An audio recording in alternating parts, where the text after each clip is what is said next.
2025, February 6th, in the Ultra Q podcast group chat, co-host Brad suggests a Detour Quarry series on the Kerberos trilogy.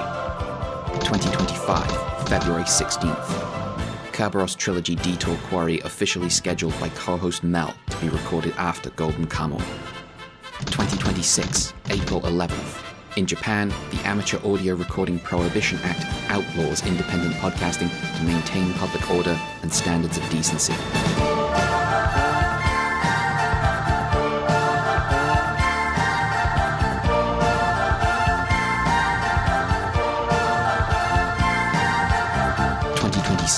April 12th, the Ultra Q hosts land in Japan and meet at Mount Iwafune Quarry to record their first podcast on the Kerberos Saga.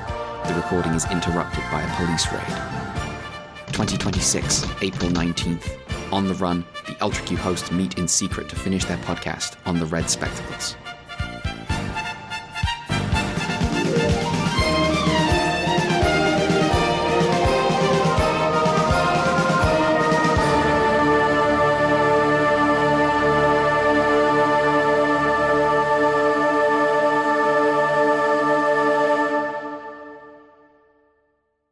Hello, you are listening to Detour Quarry. My name is Red. I'm joined by Mel. Do you think any of those spectacles got scratched in there?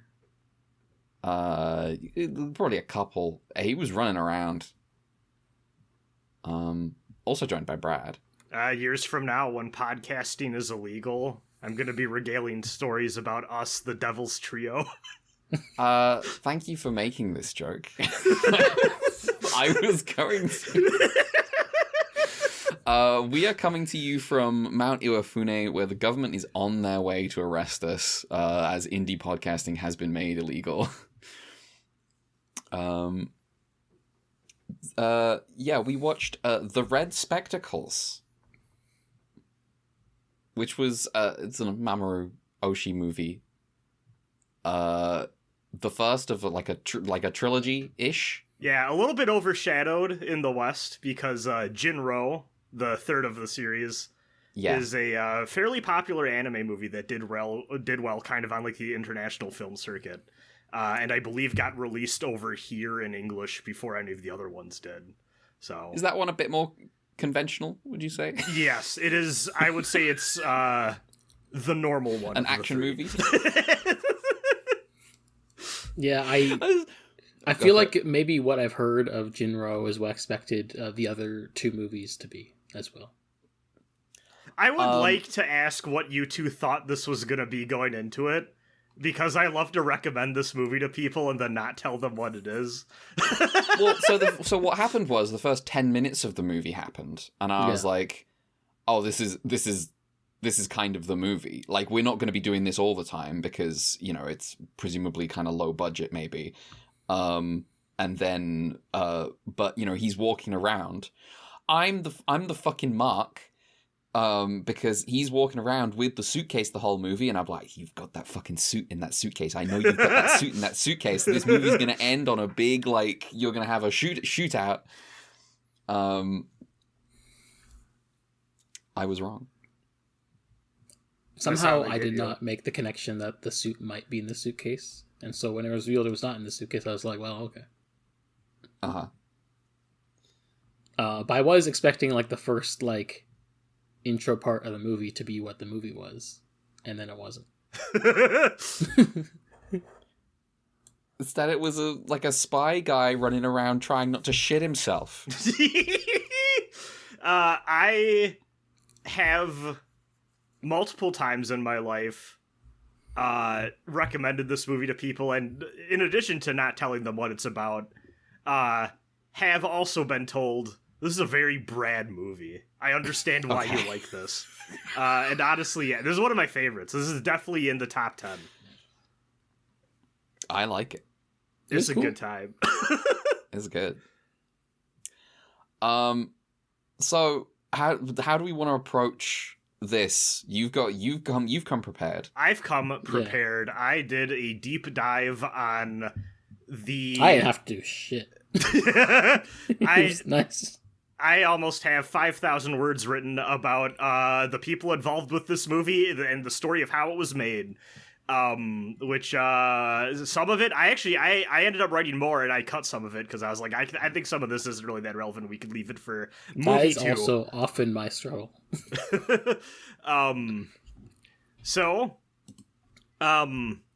Well, I guess, okay. Is the only thing you two knew about this movie, because this will change how I approach this a little bit, I think, was the only thing you two knew about this movie the name and the fact that there's a guy with, like, Nazi power armor on the front? Yes. Yeah. And also who made it, obviously, like the one. Yeah.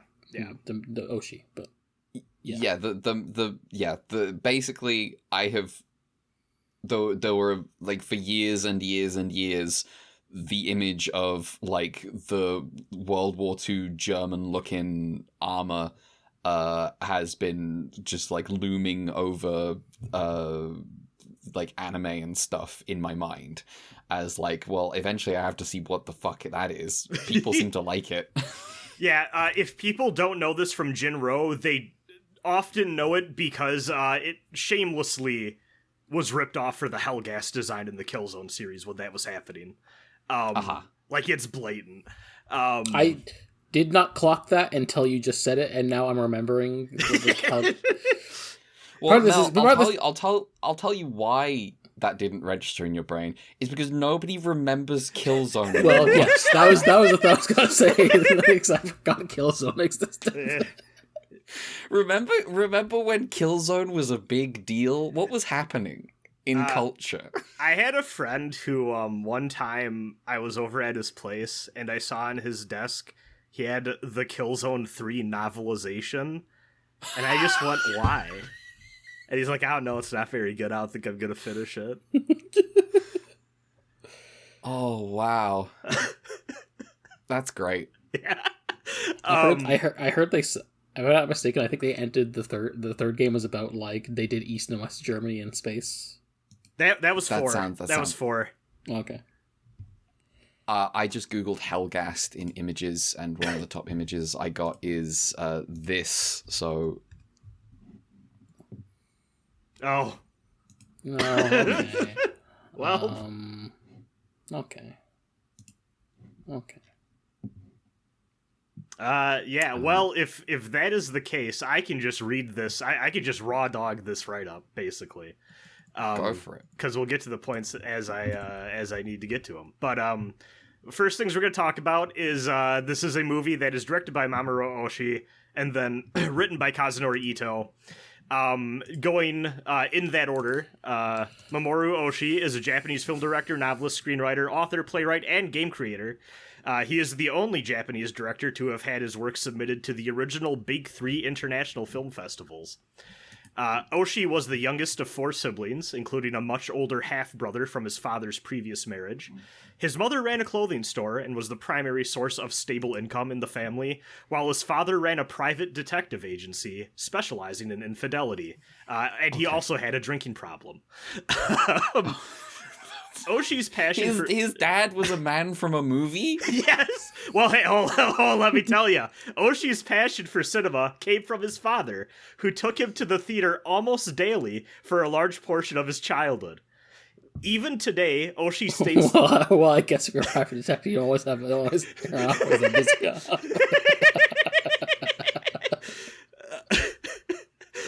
Even today, Oshii states that he tries to watch at least 10 movies a week. That's his goal, which is ridiculous. I cannot imagine living that life. That's crazy. I've been trying to do 2 a week this year. While not religious himself, Oshii did have an interest in spirituality, faith, and Judeo-Christian philosophy growing up.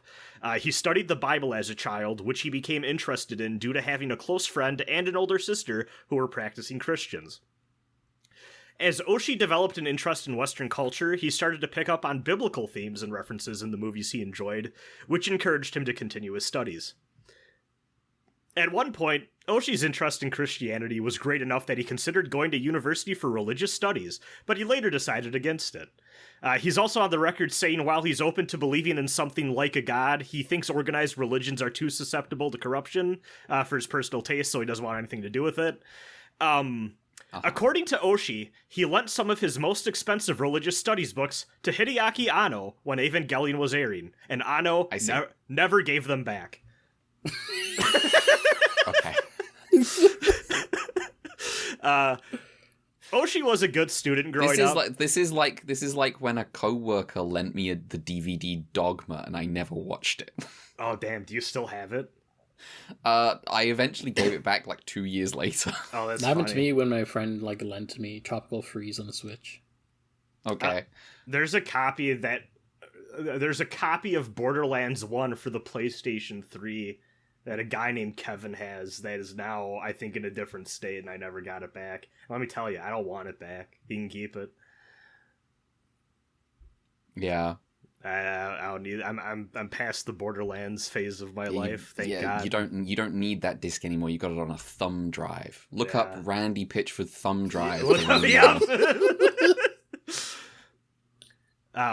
the fuck was I? Oshii was a good student growing up and showed a love for science fiction, wanting to become a novelist as an adult.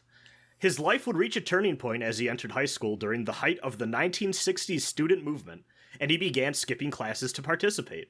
His involvement was significant enough that police detectives visited their family home and basically threatened his parents to get him in line. This scared his father enough that he sent Oshii away during his last high school summer break to live with extended family on a remote mountain pass. Okay. My life a movie. This is crazy. We'll put a pin in this for now and get back to Oshii's involvement in the student movement much later in this write-up. After graduating from university, Oshii wanted to get involved in the Japanese film industry, again having an interest in science fiction movies, but he was disappointed by the limitations that the Japanese film industry suffered from compared to, say, Hollywood, which, again, he grew up on those movies. After a period of unemployment, he was hired at Tatsunoko Productions in 1977. While originally hired to assist with administrative tasks, there was a shortage of directors, which led to him working on shows like Yatterman and Ipatsu Kantakun. His unique talent for comedy and unconventional directorial style led to him becoming known as one of the 4 heavenly kings of Tatsunoko during this period. In December of 1979, one of Oshii's personal heroes and idol of the animation industry, Hisayuki Toriumi, left Tatsunoko after the death of its first president, and he personally also just had some concerns over his own future in the company for reasons that weren't entirely clear, but it kind of sounded like he was on the outs, so he's like, I'm getting out of here. Toriumi would go on to freelance for a bit, including a brief stint at Sunrise, where he worked on the first 13 episodes of a little-known anime I've definitely never watched called The Ultraman. Aha. That's true, you haven't watched it. Yep. Toriumi would eventually end up at Studio...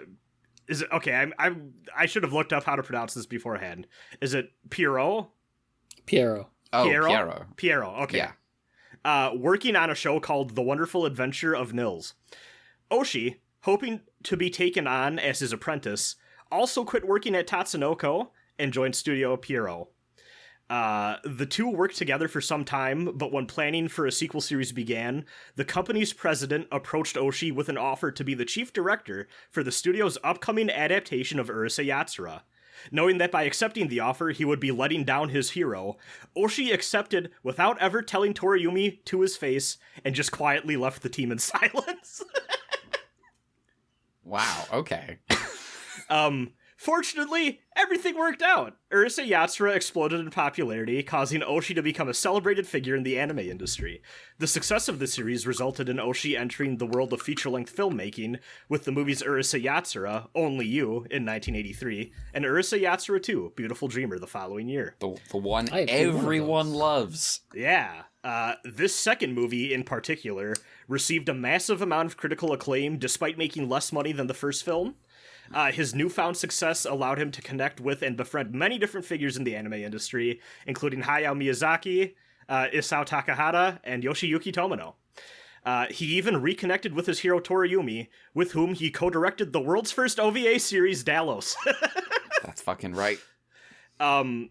Oshii would end up leaving the studio for reasons that will be detailed in a later section on Urusei Yatsura.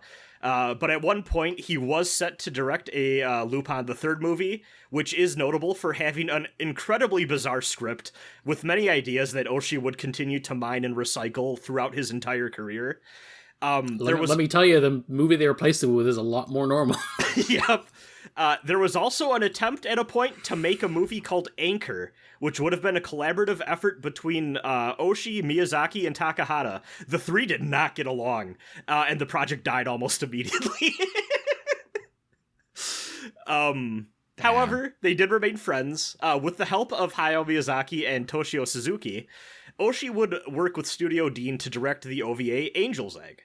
Although the OVA followed in the footsteps of Beautiful Dreamer in many ways, it sold fucking terribly, and critical reception was ridiculously divisive. Many influential figures in the anime industry Oshii considered a friend began to distance him at this time, and many believed his career would not recover from Angel's Egg. It is at this time he began to work on The Red Spectacles. We will put a pin in Oshii for now to talk a little bit about someone who has been covered on this podcast already because of a big old turtle, Kazunori Ito. Yeah, I imagine you're going to go more in depth on him than I did. And there's not honestly that much on him. I was a little surprised. So Ito grew up in a family that ran the Tokiwa-kan movie theater, which you two are familiar with because it's the movie theater used in this movie. Okay, there you go. You know, you just gotta ask mom and dad. As a junior high school student, he wanted to become a tokusatsu director like Eiji Tsuburaya, who was a hero of his. But when he became a university student and actually had the opportunity to work as an assistant director on real, actual airing TV dramas, he quickly realized he didn't like directing because it meant that you had to wake up early in the morning. King. He decided to become a screenwriter instead. He's like, fuck that. Yeah. Honestly, sometimes it's just that simple. The man wanted what he wanted.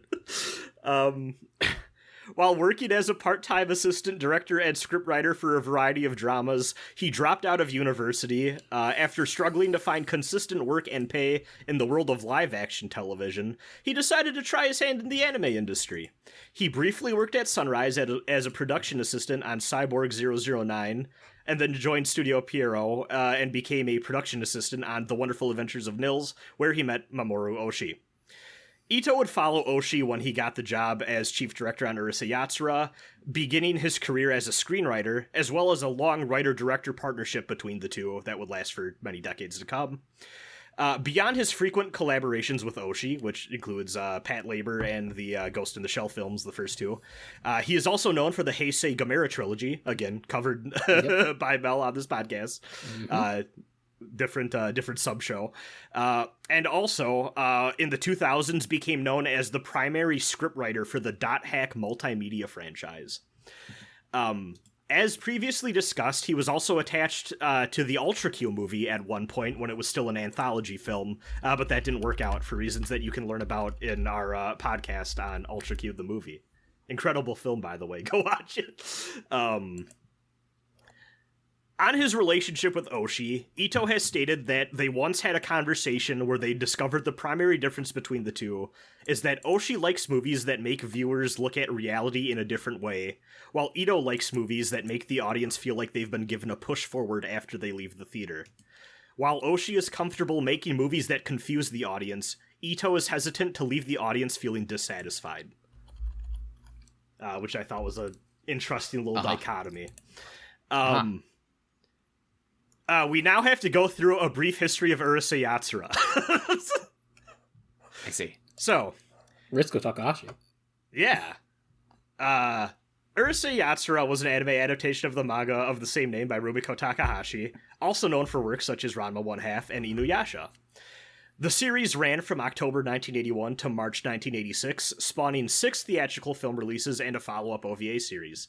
Studio Pierrot was in charge of the animation production from episode 1 to 106, with Studio Dean taking over from episode 107 to the series' conclusion at episode 195. For those unfamiliar, the series stars a boy named Ataru who is caught in the middle of a comedic love triangle between an alien invader who wants to marry him, named Lum, and Shinobu, a jealous childhood friend who constantly ridicules Ataru for his selfishness and perverted nature. Needs to be highlighted. Ataru really is the worst guy. He does deserve all this. He's just a massive piece of shit. The horniest motherfucker to ever do it. Rumiko Takahashi loves a loser guy. Oh, there's so many loser guys in this show, let me tell you. At the time of Urusei Yatsura's production, the studio's two big shows were The Mysterious Cities of Gold, which was the Toriumi-led series Oshii had abandoned to work on Urusei Yatsura, and Miss Machiko, a popular comedy series about a middle school teacher who gets into antics. That show is just about her getting perved on by the students. Yes, that's that whole show's thing. Yes, I have heard of Miss Machiko. Because those were the two big breadwinners at the time, the Urusei Yatsura team started with little to no oversight, and they seized the opportunity to take creative liberties and be experimental. The manga's chapters were adapted completely out of order, with many jokes, plots, and characters being completely original to the anime adaptation. Many of the episodes parody manga, anime, movies, historical events, celebrities, and other interests that the animation team members had at the time. And all of these parody elements were completely dissimilar from what was going on in the manga. One notable emblematic component of this is that the show expanded the role of a group of characters known as Lum's Stormtroopers, who were nerdy classmates of Ataru, that did everything they could to win Lum's affections. Megane, the leader of the Stormtroopers, was known to go on opinionated rambles and was seen as a mouthpiece for the animation team's personal opinions. At the beginning of the series, when it first started airing, backlash from fans of the manga was severe. The production team began to receive hate mail en masse, and some of the letters even included hidden razor blades. However, I'm glad anime fans have always been normal. Yeah, right? However, as the show's audience expanded from disappointed manga fans to run-of-the-mill anime watchers, the show exploded in popularity, in part due to its comedic sensibilities and cutting-edge directorial techniques. To quote Oshii about a decade after the anime's conclusion in an interview, start quote, "I wanted to do something reckless, or rather, I wanted to try something groundbreaking. A group of young people came together, and I let them do basically whatever they wanted, almost unconditionally. Some of the results were truly awful, but we also created some work with an overwhelming sense of power that would never have been possible if we had just done things the normal way."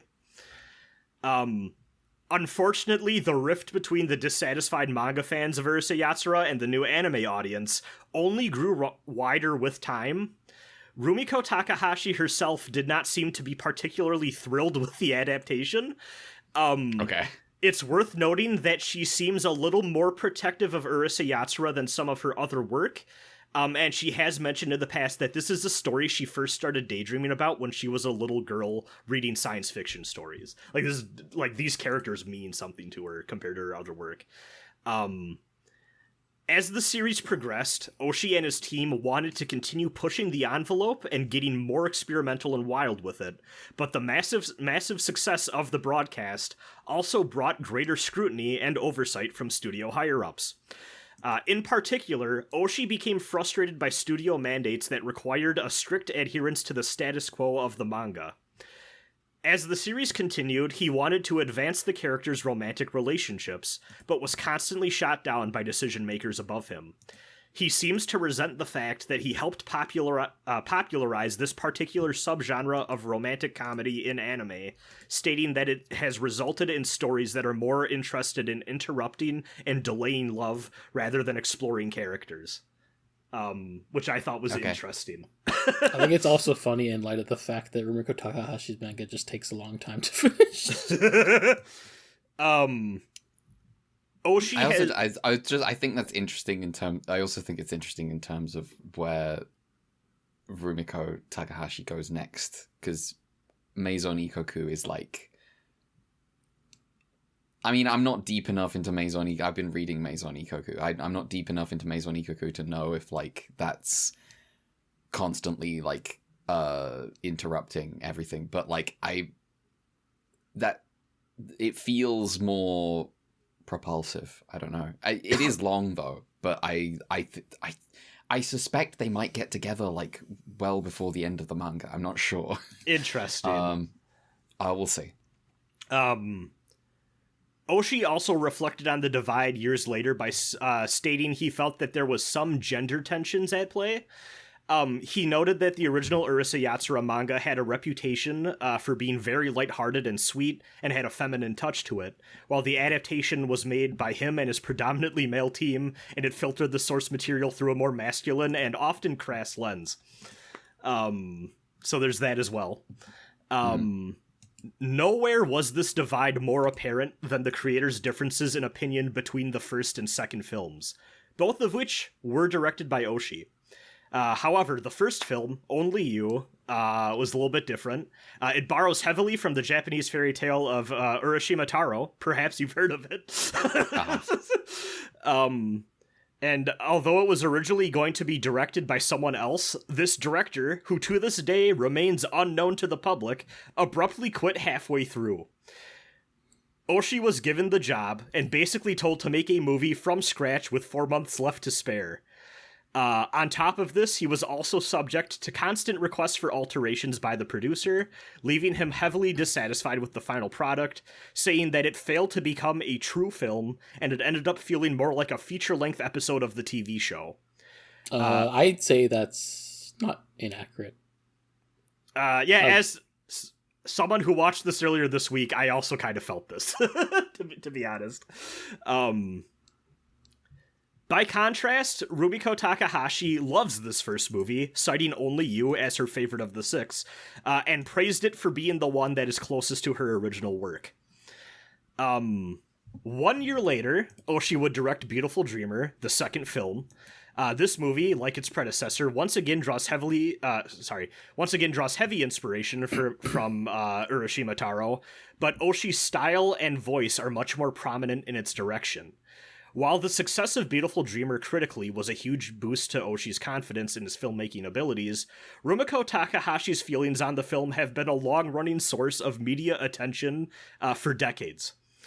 To begin with, on the Beautiful Dreamer commentary track, Oshii is quoted as saying, quote, "The original author likes Only You, but still hates 2 the most. We hit a nerve with the original author with this one." He also stated at a 2003 Anime Fan Festival screening of Only You that when Takahashi came to the studio for her initial viewing of Beautiful Dreamer, she simply told Oshii after the movie was done, quote, "It comes down to a difference in personality," and then left. Okay. During an interview with an Italian magazine in November 1992, Takahashi heavily alluded to the film in all but name, opening up about the fact that when an adaptation of her work comes out that isn't entirely faithful, she does feel a sense of disappointment. This resulted in decades worth of rumors that the two had a severe falling out and were not on speaking terms. However, like in post-COVID times, both have clarified in separate interviews there's no hard feelings. Takahashi has even praised the movie in recent years in a 2022 interview, stated that Oshii was a genius and that she thought the movie was a masterpiece, but is still quick to distance herself from it, saying that it's not a reflection of the manga that she created.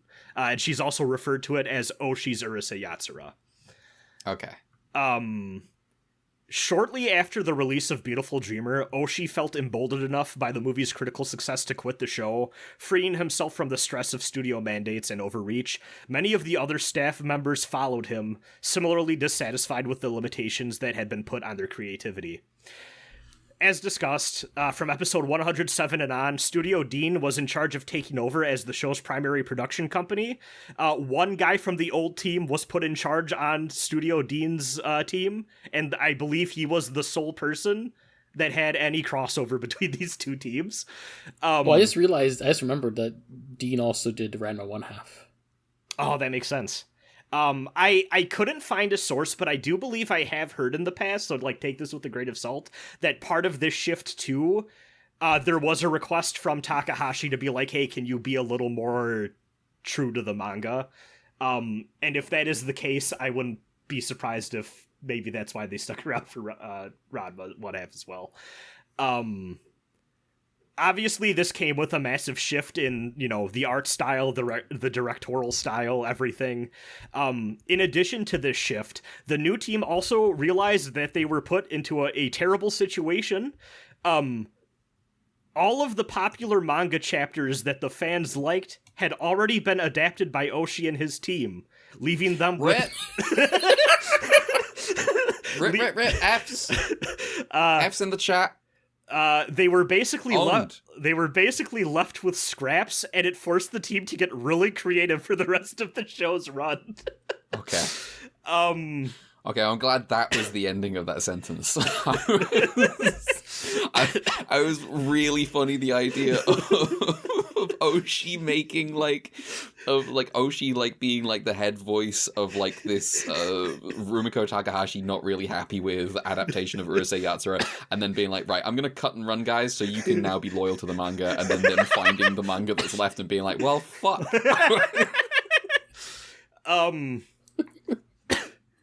Now that we've covered this, Urusei Yatsura, you might be wondering, dear viewer, why the fuck are you talking about this horny rom-com? So, as it turns out, the end of Urusei Yatsura basically bleeds directly into the origins of the Kerberos saga, of which The Red Spectacles is the first installment. There is a huge amount of talent overlap. In the years after Urusei Yatsura's conclusion, the voice actor for Megane, who, as I stated before, was a anime character that was kinda sorta a gag, throwaway guy in the manga, but was given more prominence in the anime, was voiced by an actor, Shigeru Chiba.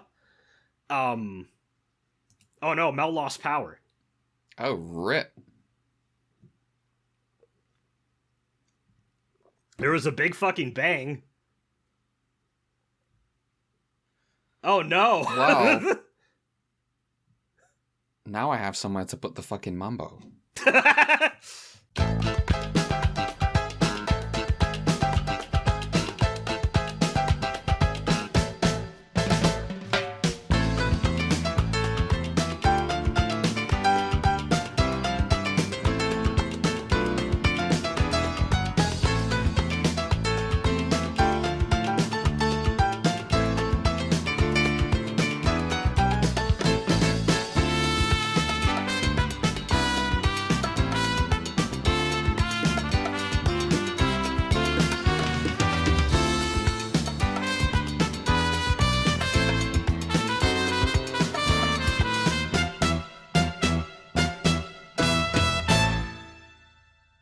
And we're back. So as we were saying 30 seconds ago... Yeah. Where, I didn't hear an explosion outside as the fuse went off, and I lost power for 5 hours. No, everything's fine. It's Sunday the 12th. We're still recording. And Brad was just talking about something that I remember. Yeah, talking about the years after Urusei Yatsura's conclusion and the origins of the Kerberos saga. Yes, of course. I watched the movie again. Wow, in 30 seconds? No, I watched the movie a second time. He had a Jimmy Neutron brain blast and just saw. Yeah, I just imagined the movie in sequence. So yeah, in the years after you just have to imagine the movie. Yeah. In the years after Urusei Yatsura's conclusion, the voice actor for Megane, who you may remember from, about a minute ago, was the important leader of the stormtroopers. Yeah, exactly. Yeah, exactly. It's all clicking into place. Was interested in using his breakout success in the role to get bigger and better jobs in the film industry. This will introduce us to a man named Shigeharu Shiba, who is the producer on this movie, but is technically, as his main job during this time period, a producer for a sound production company who had worked on Urusei Yatsura, and that's how he knew all these people. Shiba agreed to help Chiba. I'm going to really emphasize the names here because they rhyme. He agreed to help him finance a short film that could serve as sort of like a promotional piece or like a vehicle for the actor to promote himself and get better jobs. Mamoru Oshii, who was at this time still recovering from the commercial failure and critical division around Angel's Egg, was asked to direct this little production movie, promotional movie. Which is notable because Oshii had never directed a live-action movie before, beyond just, like, projects he had to do in film school, basically. Now we get into, production issues, my next section. As the three began working on the project, the scope and ambition increased, eventually becoming what we now know as the Red Spectacles. The first installment in a now long-running franchise called the Kerberos Saga. This movie was originally envisioned as a 5 million yen short film that was to be shot on cheaper 16mm film, and it quickly grew into a feature-length production shot on a $10 million yen budget using 35mm film. I was gonna say, it looks better than that. The crew used their connections from Urusei Yatsura to expand the team, including the screenwriter, Kazunori Ito, who has worked with them before. Shiba also used his music industry ties to hire one Kenji Kawai as the movie's composer. And let me tell you, he did a good fucking job. He fucking did. So this was Kawai's first time working with Oshii, and they ended up getting along really well, and he would join him for many of his future productions. Yeah. You can tell they get on really well. He's with him forever. Mm-hmm. That's how auteur theory works. The fucking I was just thinking of Pat Labor the movie soundtrack the whole way through this movie. Yeah. What's funny to me is that when I think of Kawai's work, I think of the Oshii stuff, Gundam 00, Fate Stay Night, and then I think it may be removed from YouTube, but like a Japanese equivalent of like Dateline NBC or one of those shows got him to do their like background music, and it goes too ridiculously hard for what should be like a news broadcast. It's really I can't remember the name of it. That's like NES Pictionary energy. Yeah, it reminds me most of like whenever you get those YouTube requests, and it's like the Weather Channel composer guy went way too hard on this, and it's like Storm Warning, and then it's just like some guy jamming in the background. I think unfortunately all those that program's like OST or whatever has been removed from YouTube, because I used to listen to it and I was like, this is way too good for what this should be. But hopefully someone puts it back up. The film's budget continued to balloon, resulting in Shiba mortgaging his own home to raise the funds needed to complete the 25 million yen film. Oh, jeez. Students from the Japan Film School were employed for the project, and many of the props featured in the movie were brought in by actors and staff rather than purchased. The tight budget meant that the participating actors were paid for half of what they normally would have been paid, but they didn't really seem to complain about it. They all kind of were in it for the art of it. Years after the movie came out, production staff revealed that the vast majority of the film's budget was accidentally used to achieve the helicopter scene at the beginning of the movie. It turns out filming a helicopter is much more expensive than everything else in this movie. Yes. Than filming like 3 conversations. Yes. Yes.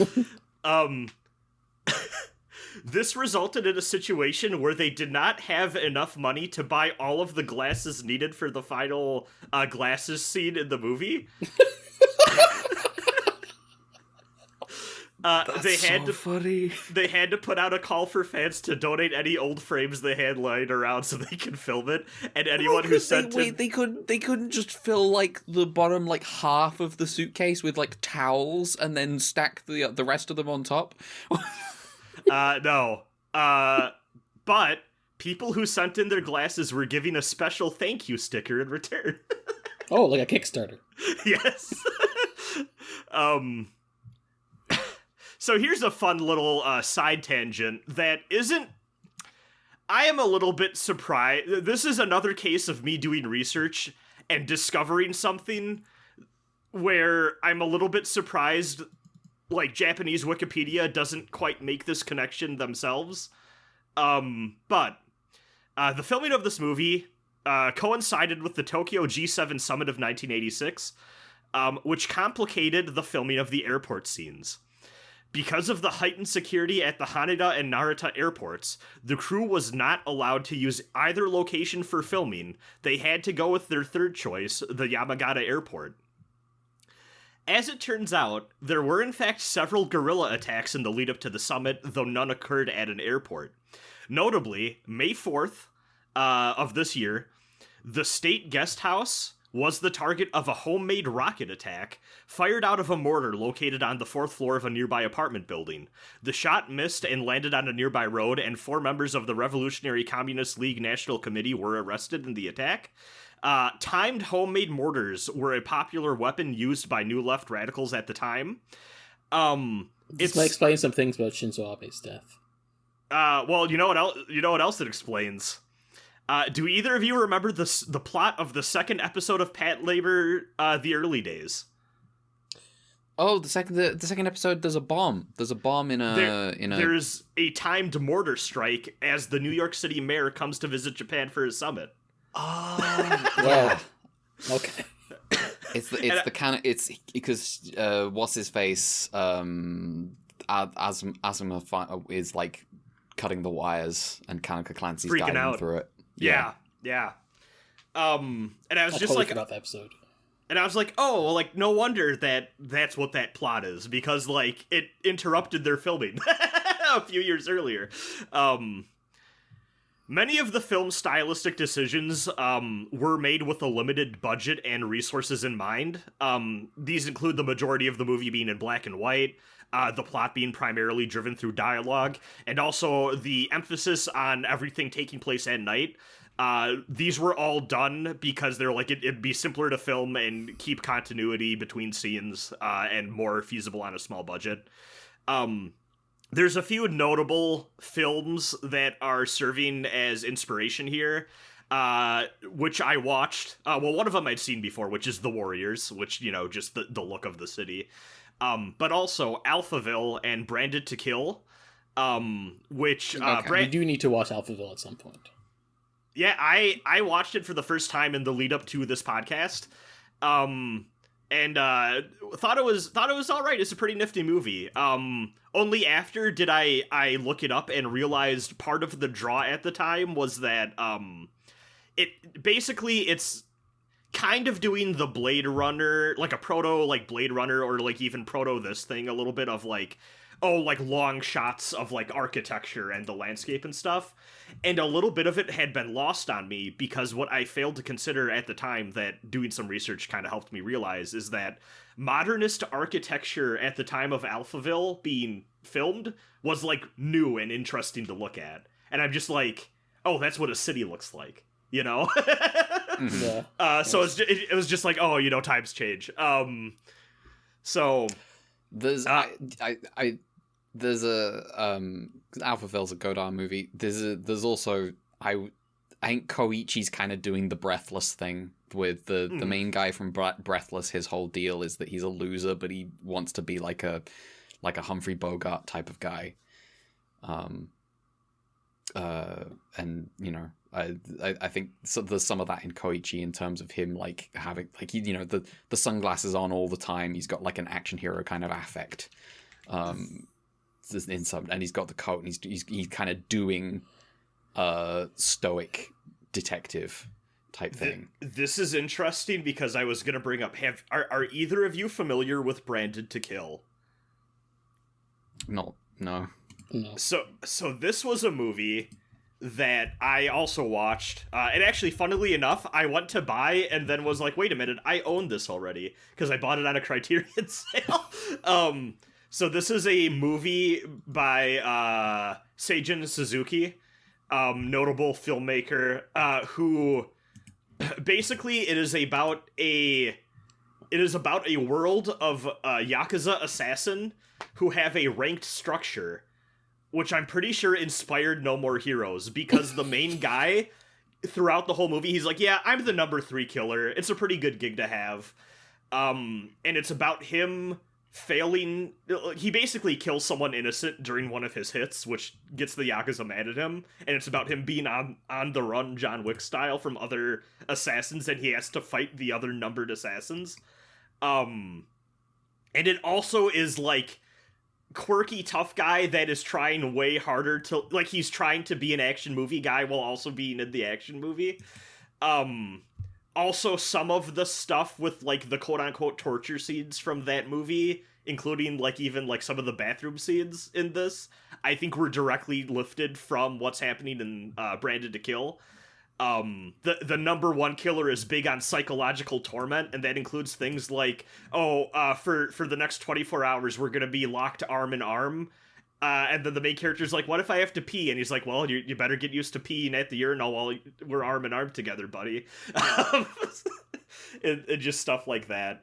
Good movie. Highly recommend it. Also, seemingly, I have to look into it more. I probably should have done my due diligence, but it also kind of ties into the student protest or, like, activist movement stuff at the time, because, basically, it was, like, a really schlocky, silly movie that, like, kind of failed commercially, but was a big hit with the youth. And, like, the younger generation kind of rose up on this director's behalf because there was a legal battle over whether or not him getting fired from his film studio was illegal or not, because he made one movie that was a flop. And it became, like, a broader, like, workers' rights issue thing. Which was kind of interesting to learn about.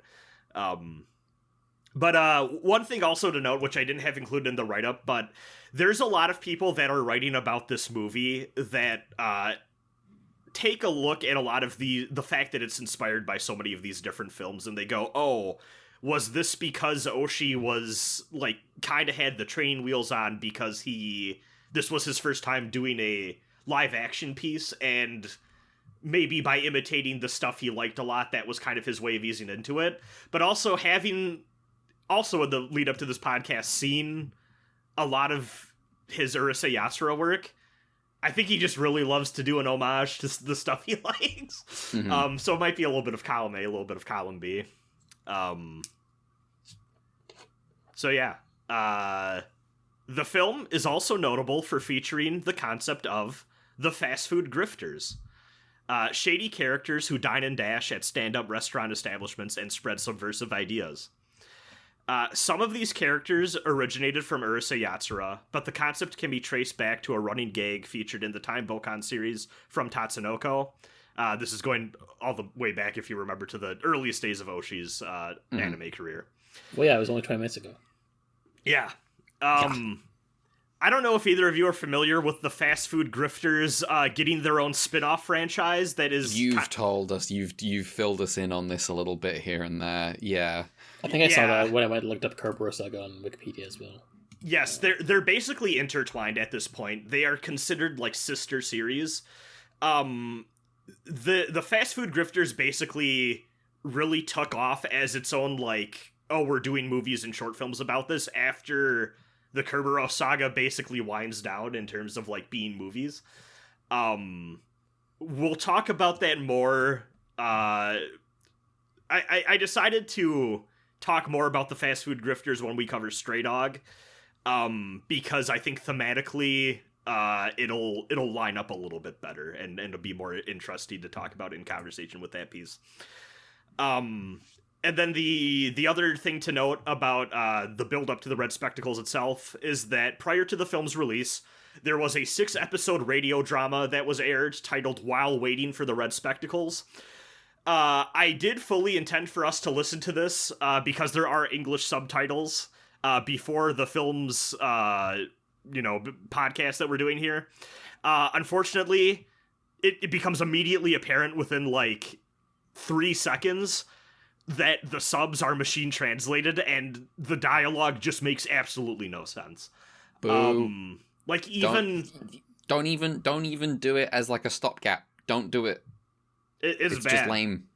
I like, even as someone who, I think I'm pretty familiar with like the general vibe and story of this like whole series at this point. I listened to the entire first episode.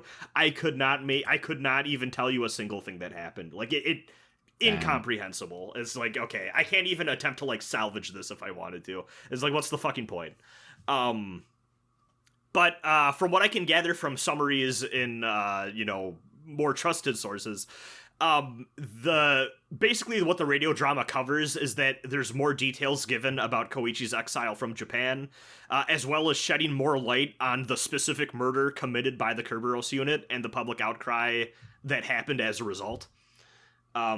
Which is stuff that I don't really think is needed.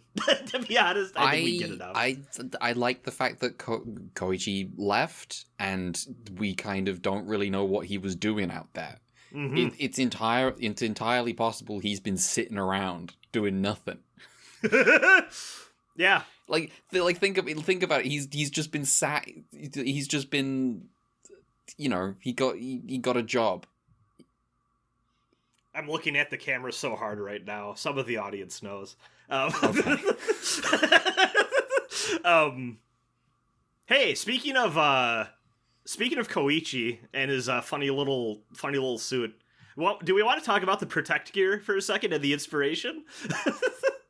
Because it's kind of interesting. So, what happened was, within like 60 seconds of the movie starting, the guys in the famous Nazi, the Halo Spartan armor rock up, and not only are they dressed like that, but they are all rocking like MG42s. Yes.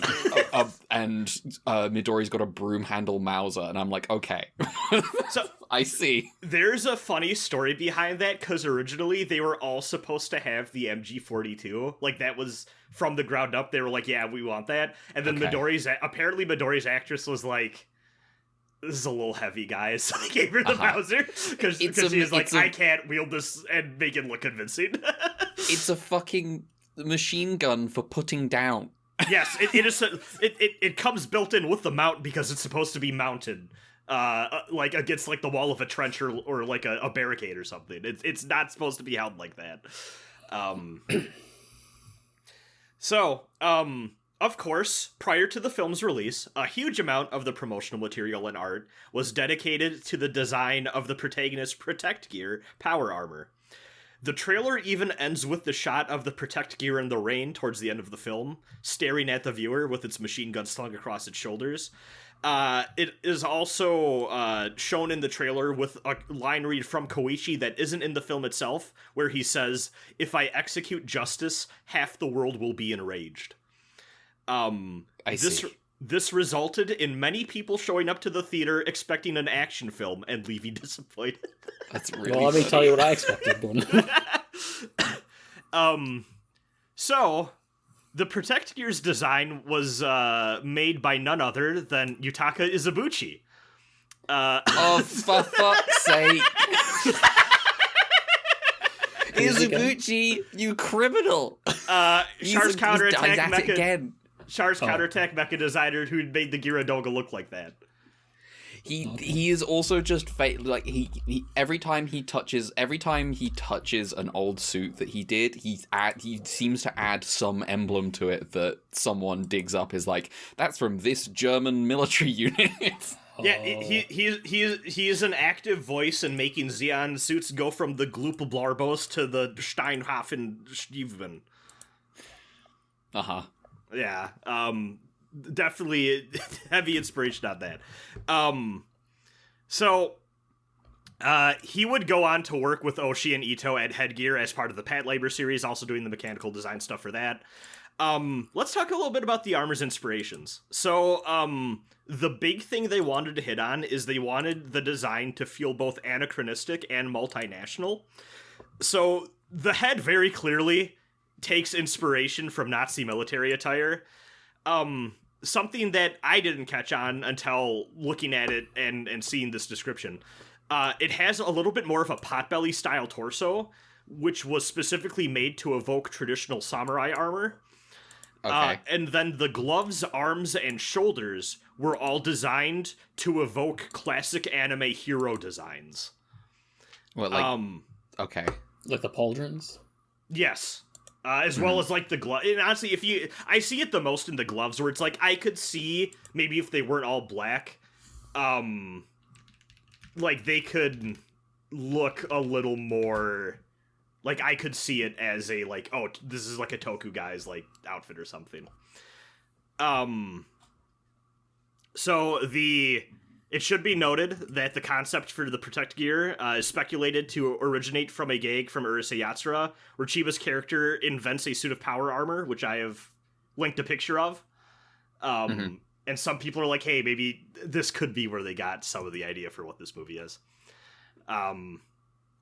Because of this eccentric design, spin-off materials and stories released immediately after the Red Spectacles retroactively explain that the Protect Gear's aesthetics are the result of an alternate history where Japan sided with the Allies during World War II, the United States remained neutral, and Germany was victorious at Stalingrad due to the advent of cutting-edge power armor. This results in the Allies losing the war and Germany occupying Japan instead of America. Okay. You said you started with Japan sided with the Allies, and I was like, what do you mean? We got there in the end. Yes. Now this is another big thing I was curious if either of you two knew about. I think I saw a bit of that. And I was a bit like, that's ridiculous. I have frequently heard that this is an alternate history series, and I wasn't really sure how, other than... But like, it's made in, like, the 80s, and then it's set in 1995 or whatever, or, like, 1995 to 1998, and then I'm like, how is this an alternate history? This is just a futuristic, like, dystopia, like, sci-fi thing. But now I know. Exactly. So this is the big thing I wanted to hit on here. Especially in English, people always... Like, the primary pitch you hear about this series is, oh, it's an alternate history work. It's very important to me that people know this movie was not made with that in mind. This is people... That makes sense. This is Oshii and friends making manga and shit after, and just being like, oh, like, what's the logic, or, like, how do we get here, sort of stuff. Also worth noting... if anyone does dig into the side stuff, a lot of it that, you know, we're not even going to cover here, fast and loose with the alternate history. A lot of it really does seem to be decided based on whatever story is being worked on at the time. There's stuff that's written in, like, 2010 that's like, oh, actually in this timeline Hitler was assassinated really early on into World War II, and this Germany was denazified, which I'm like, well, if we're trying to explain why the armor looks like that, that's not what I don't think I would have landed on that per se. The key here is that, well, I mean, one, we found out the armor looks like that because it's designed by Izubuchi, but for the purposes of reading the movie, the armor looks like that because they're fascist super cops. Mm-hmm. Exactly. Speaking of our fascist... I'm shocked to learn this. Speaking of our fascist super cops, do we want to talk about the cast? Yeah. So our main leading goober is Koichi Totome, played by Shigeru Chiba. You may know him as Megane in Urusei Yatsura, the narrator in Fist of the North Star, Pilaf, Garlic Jr., and Raditz in Dragon Ball. This is Pilaf? Yes! I saw that, Red, I saw this, and I was like, this is complete, this makes perfect sense. Oh my god. He honestly hard-boiled detective pilaf has a really good track record of playing goofy goobers, because he's also Buggy the Clown in One Piece and Kefka in Dissidia Final Fantasy. No. Okay. So Midori Washio is played by Machiko Washio. Same last name, just kept it. The funny thing about her is that she might have the longest, like, acting filmography of anyone I'm talking about, and it's all, like, girl A in this one drama, in one episode. Like, she is a huge, like, prolific actress, like, playing extras and stuff. In fact, it seems like her best-known role is as Sakura in Urusei Yatsura, the school nurse, I believe. Okay. And that's kind of, like, her big, like, oh, I'm, like, a main character role. Kills it in Beautiful Dreamer, by the way. Phenomenal movie, and she plays a pretty active role in that one. We also have Ao, or Soichiro Toribe, played by Hideyuki Tanaka. Mm-hmm. He is Kakashi no Sanshiro in Urusei Yatsura. He is Woody Malden in Mobile Suit Gundam. Oh, Lieutenant Woody. Yes. Guy who says, I'm Woody. Yeah. I'm Woody, and then dies. He is Captain Falcon in F-Zero GP Legend. Oh, that's funny. Just that one. Even funnier. That source of the Falcon Punch meme clip. Oh, I see. What if I told you there's an even funnier role? Okay. As of 2006, he is the current voice of the one and the only Zoffy. His fucking Zoffy! I'm gonna post his Zoffy on Blue Sky regarding the red spectacles and be like, you won't believe how this happens. That scene where the pool cue blocks the gun. Yeah, his Zoffy. His Zoffy. Bunmei Moroto, played by Tesho Genda, is Rei in Urusei Yatsura. Slegger Law in Mobile Suit Gundam. Yeah, I was gonna say, this guy's a guy, I can tell. He is God Raiden in Brave Raiden. And also Kurama the Nine-Tailed Demon Fox in Naruto. Oh, fuck, yeah. We also have Genji the Moongazer, played by Hideo Amamoto. He is Dr. Shinigami in Kamen Rider. And also, we've seen this guy before. He is the science fiction writer, Kenji Tamano, in Ultra Q episode Open Up. Oh, shit. What? With the train? With the train. I He's think it's the writer. last one. Yeah. He's the guy that wants to...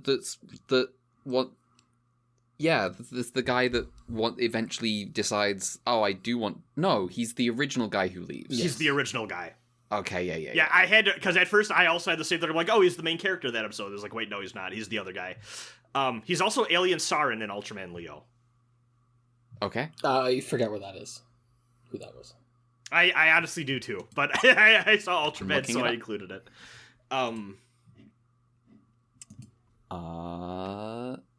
Alien, Saren, Ultraman, Leo.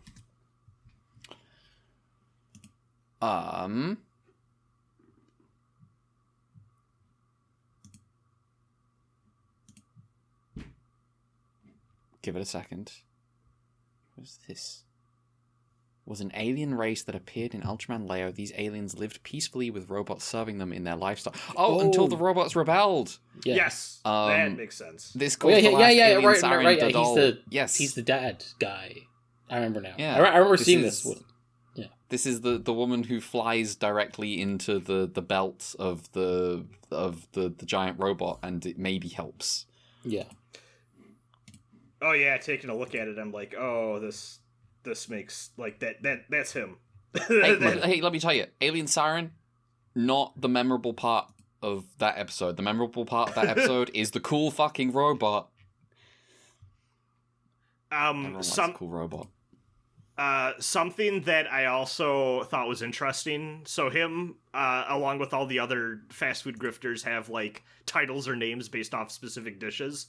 Mm-hmm. The one that he is named after, Tsukimi, or moon gazer as they translated it in the subs I've seen, is named after a thing that nobles used to do, where like they used to have like moon gaze parties and like feast while like at night and like stare up at the stars. And that then eventually, I mean, that faded away as many, you know, noble practices do, and is now just kind of like a thing you'll see on like cheap like restaurants like this menus, which I've seen some people say like, oh, maybe that's supposed to be like a commentary thing, playing into the rest of the movie's themes about this guy feeling like his town is going to shit or something. So I just wanted to note that. And then last but certainly not least, we have the young lady played by Meiko Hyodo. You may know her as the girl in Angel's Egg. There we go. Which they say they don't sell anymore. No, they don't sell it no more. Hey, listen, if you've got a headache and you need hydration, just look in at the dark corner of your room and maybe she's there with a spherical bottle of water to hand you. You may also know Meiko Hyodo as Sharon Apple in Macross Plus. Oh, nice. Oh, okay. The Don't Shoot Ghost Girl in the Pat Labor OVA. Okay. And Uso's mom in Victory Gundam. Oh, hell yeah. Interesting story with her, actually. Because she was a teenage model and idol that was getting a little bit older and was getting kind of fed up with the industry. She did voiceover work for a commercial and said, I thought this was a lot of fun, actually. And through connections, ended up getting as her very first voice acting job, the role of the girl in Angel's Egg. And she apparently loved it so much that she's like, I'm done being an idol, this is my new career now. That's great. Yeah, which I'm honestly like, oh, that's sick. And she does show up in a lot of other, like, Oshii works. Like, they work together. I think she voices I think she's the voice of the little kid in the second Twilight Q episode. And she'll show up in other stuff, too. Winding down here, we got a few other sections. These are a little bit meaty, though. We gotta talk a little bit about historical context. The Red Spectacles, like many works by Oshii and Ito, is deeply interested in exploring the militarization of police and the delicate balance of power between armed factions of the state. Oshii himself has stated that one of the inspirations for the film's conflict was the divide between the SA and SS in Nazi Germany, which inevitably led to the infamous Night of the Long Knives, where Hitler consolidated his power and eliminated critics, rivals, and potential threats to his authority. However, commentators and critics have also highlighted several other parallels from Japan's own history.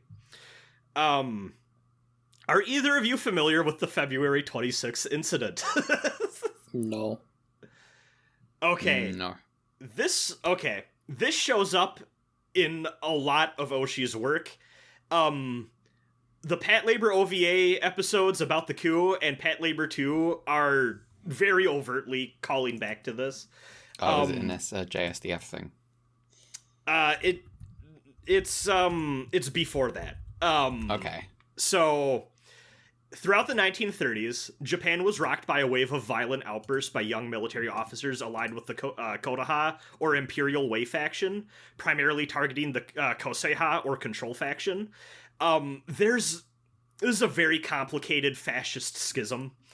But the big difference you need to know between these two groups is that at the time, there was a lot of economic or classist fracturing between who was like the young people in the Japanese military, and a lot of the wealthier or more educated group belonged to the Control faction, and they were pro-modernity. Like, hey, we need to catch up and like basically, you know, boost our manufacturing and our capability so that we can get our military up to snuff. And there's also the Kodaha, or Imperial Way faction, which was, oh, we've abandoned our tradition. We need to restore power and authority to the emperor. He's been deceived by all these capitalists and like foreign interests, and we need to go back to return with the V to the Japanese way. And notably, the Imperial Way faction was a little bit less educated. A lot of them came from the more rural parts of the country, poor farmers' families, that sort of thing. And there was definitely a divide there.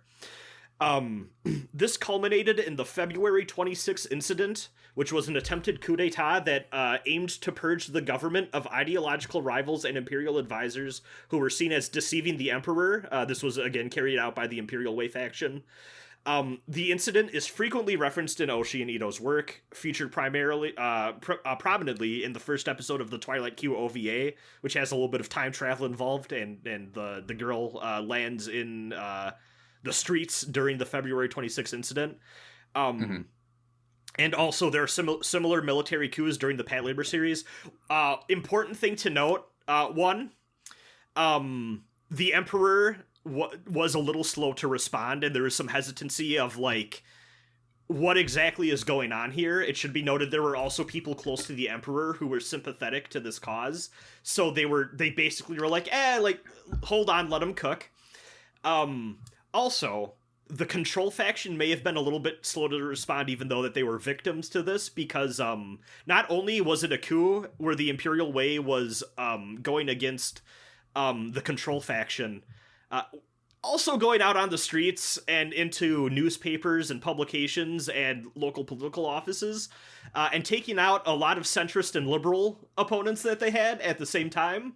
And, conveniently, after all those guys were taken care of, then the Emperor got the word, like, hey, we should really snuff this out, and the Emperor told them to stand down, and a bunch of them got executed. Also, too, if you ever see a thing, without saying too much, there are parts of Muv-Luv that made more sense after reading about this.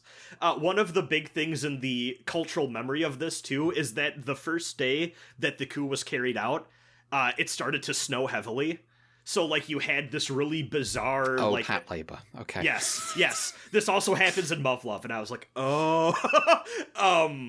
But, like, there is just this evocative, like, memory of there are these young, mad soldiers suddenly rising up in the streets, and in the middle of it all, there's, like, a blizzard.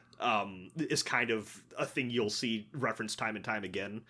Also, something worth noting, and I'm not going to get too much into it because it'd be here too long, but a lot of Western critics or commentators, especially too, take a look at this movie and are like, is there a Mishima thing going on here?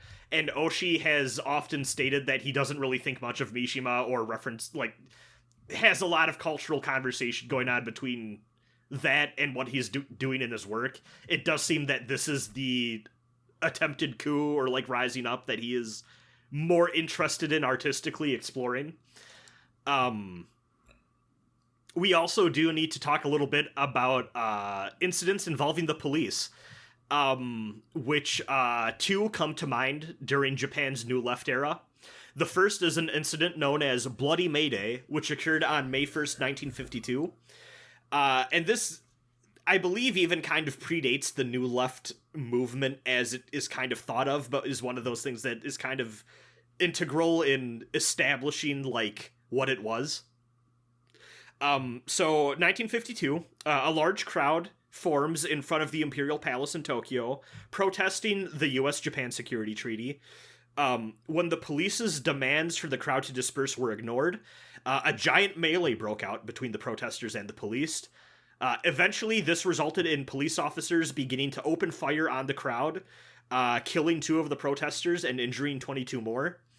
In the aftermath of this attack, the National Diet passed the Subversive Activities Prevention Act, which is referenced in this movie, which prescribed harsher penalties for anyone convicted of engaging in quote-unquote terroristic subversive activities, which, as critics have pointed out, is very vague.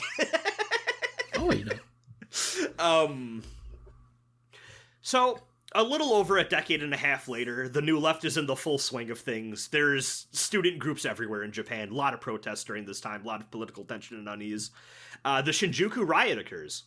Now, this is a confrontation that occurs between police and anti-Vietnam War protesters who had occupied Shinjuku Station. This is notable because it brought together a coalition of over 800,000 Japanese left-wing activists, labor unionists, and radical student groups who participated in a day of protests across the country, which included Shinjuku Station occupation and a disruption of the normal transit lines in the area. This resulted in a day of clashing back and forth with the protesters, and the police decided to invoke the anti-riot law for the first time since 1952, allowing police officers to be mobilized throughout the city at an unprecedented scale. While the protest initially had the support of the public, the quick escalation into violence resulted in the public opinion quickly shifting to the side of the police, and the usage of the anti-riot law was celebrated as a necessity for keeping civil order by the Japanese public. This resulted in a precedent being set, which means that the police could basically just enact this law basically immediately when they wanted to, and it was a significant blow to the contemporary university student protest movements that were happening, and it immediately resulted in harsher treatment of student activists and mass arrests being basically seen as acceptable by the public, which is grim. Wow, I'm so surprised that the Japanese public is like this. Yeah. Now let me go see what Japanese people on Twitter are talking about piracy. I saw a Japanese person posting like, we can't, how, the Japanese people just can't accept thievery as just. And then someone responded with what I was someone Portuguese responded with what I was like, that's okay. You have to calm down, because it was like, oh, well, Japan was okay with thievery when they were stealing Korean women, and I was like, okay, we all have to relax. That's a little much. This is about a near gotcha game. No, but then retroactively justified, because the original Japanese account responded with, I think you'll find about the war crimes. Oh! Twitter is a hell website. I think there was someone I saw who was a Japanese old head otaku who was like, no, all these foreigners are right. This is just all modern quote unquote otaku are just people who just accept whatever slop the companies give them, and they don't have any subculture, so they don't go out of their way to find things. And that's not being a real otaku. Lol. I'm paraphrasing, but yeah. Do we want to talk about Oshii's personal involvement in the student protest movement now that we've covered the big historical picture out of the way? Sure. Yeah, sure. This is my second to last section. We're getting there. We get to talk about the movie soon.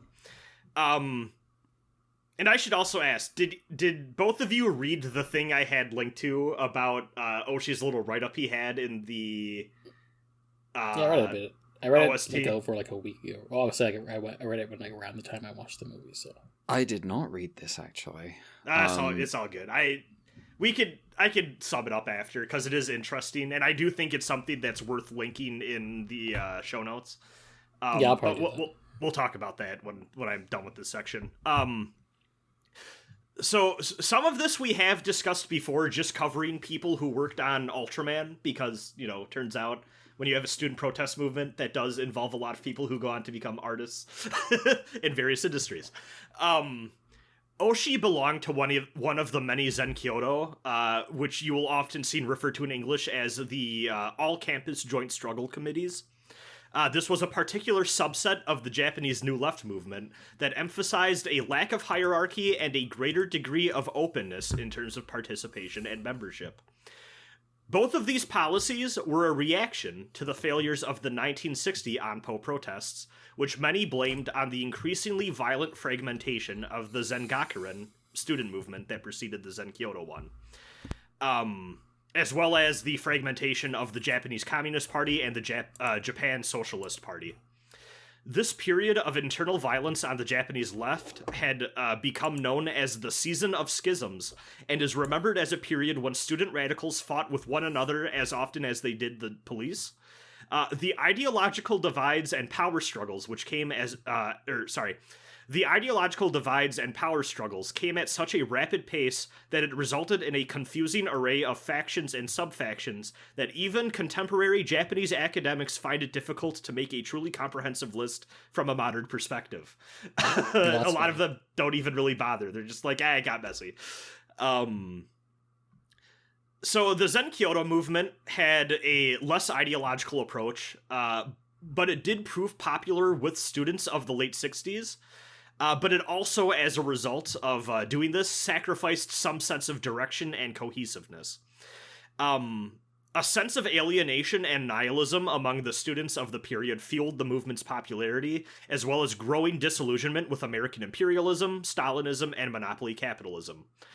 Indeed, there were many Zen Kyoto members who identified as quote-unquote non-political participants, who focused heavily on the more community-oriented actions of the organization, as well as students who joined as a way to protest the Vietnam War, but otherwise didn't hold any particularly leftist beliefs. Like, it was just kind of a sort of thing where they're like, oh, well, you're going after the big thing I care about, let me join up, even though I don't fully agree with everything that you say. And because of their policy at the time, they're like, yeah, join the club.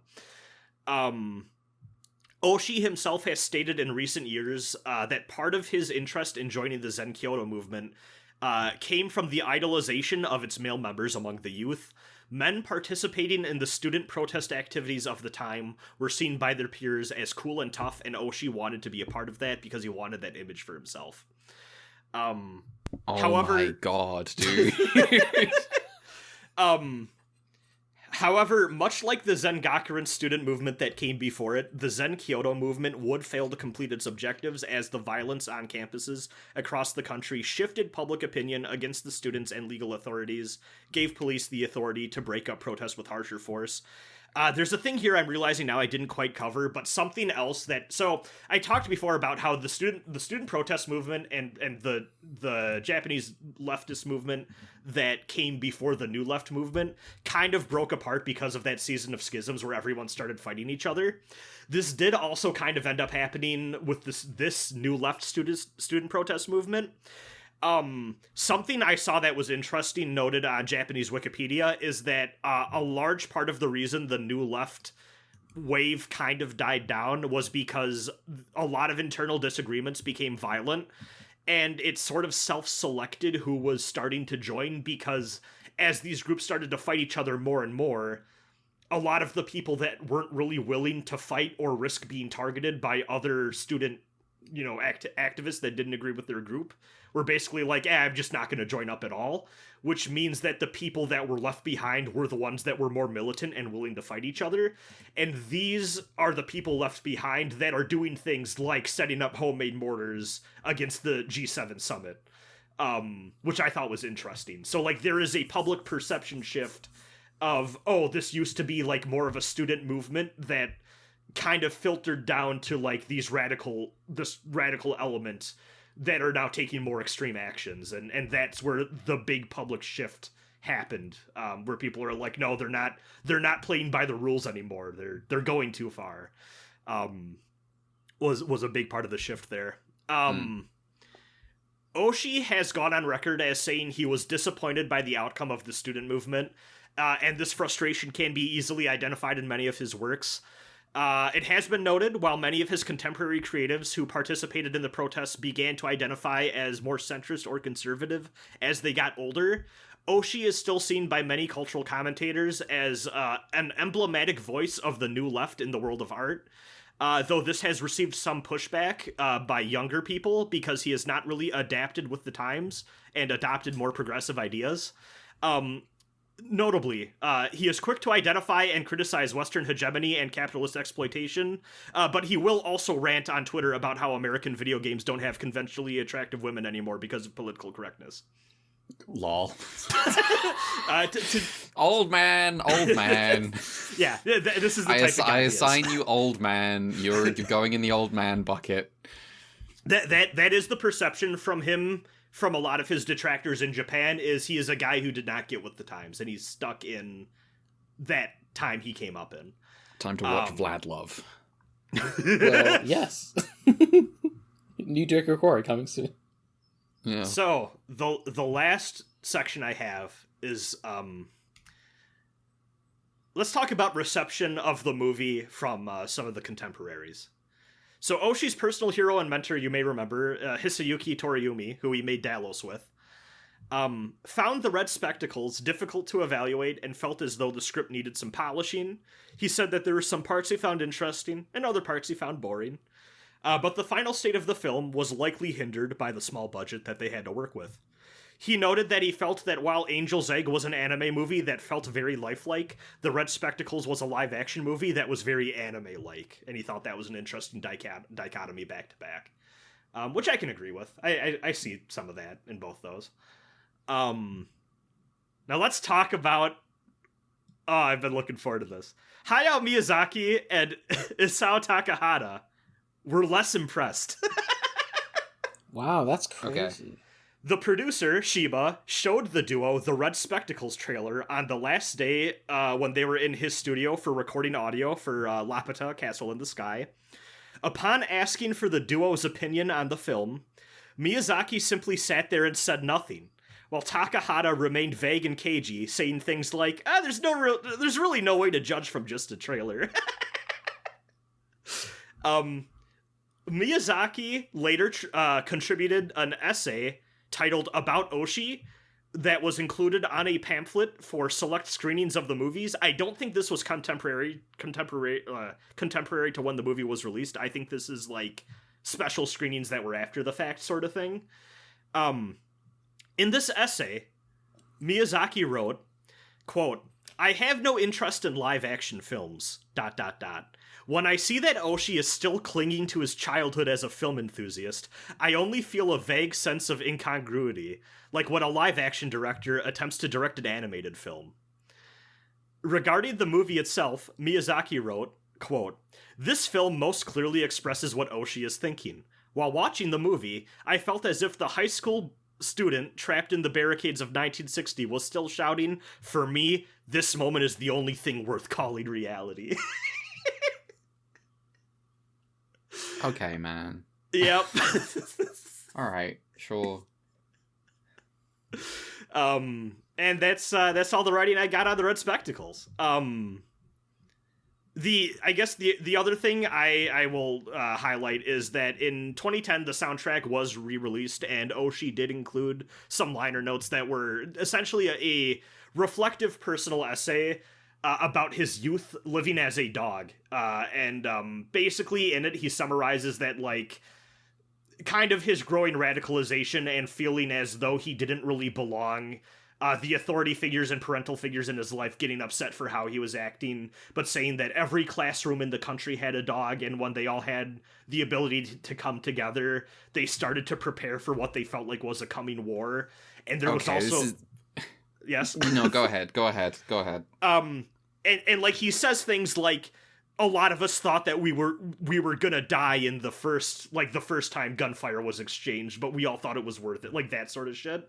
And then the war never came, people were arrested, things faded, and there's that lingering feeling of alienation he had as, like, he stops hanging out with those people, he gets a job, he starts paying, like, for, like, a home, and, like, that sense of alienation of, like, I still feel like a dog, but, like, the moment essentially, and how a lot of those feelings went into this movie. What were you gonna say? This is not how I read the dog stuff in the movie at all. Okay, yeah. This is not how I read it at all, but, okay.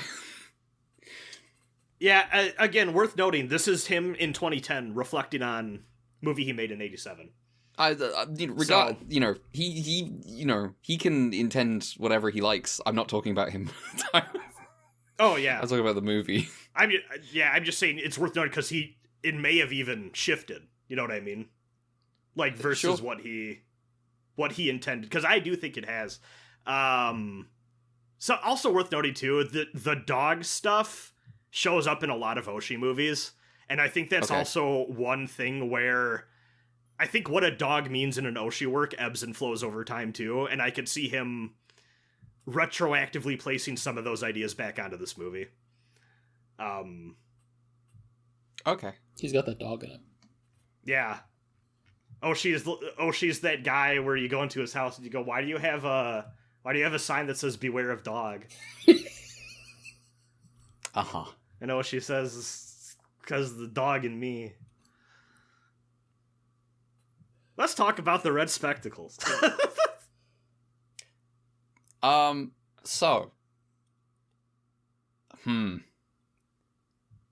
I suppose I shall briefly summarize what the plot of the movie is, just off the top of my head. The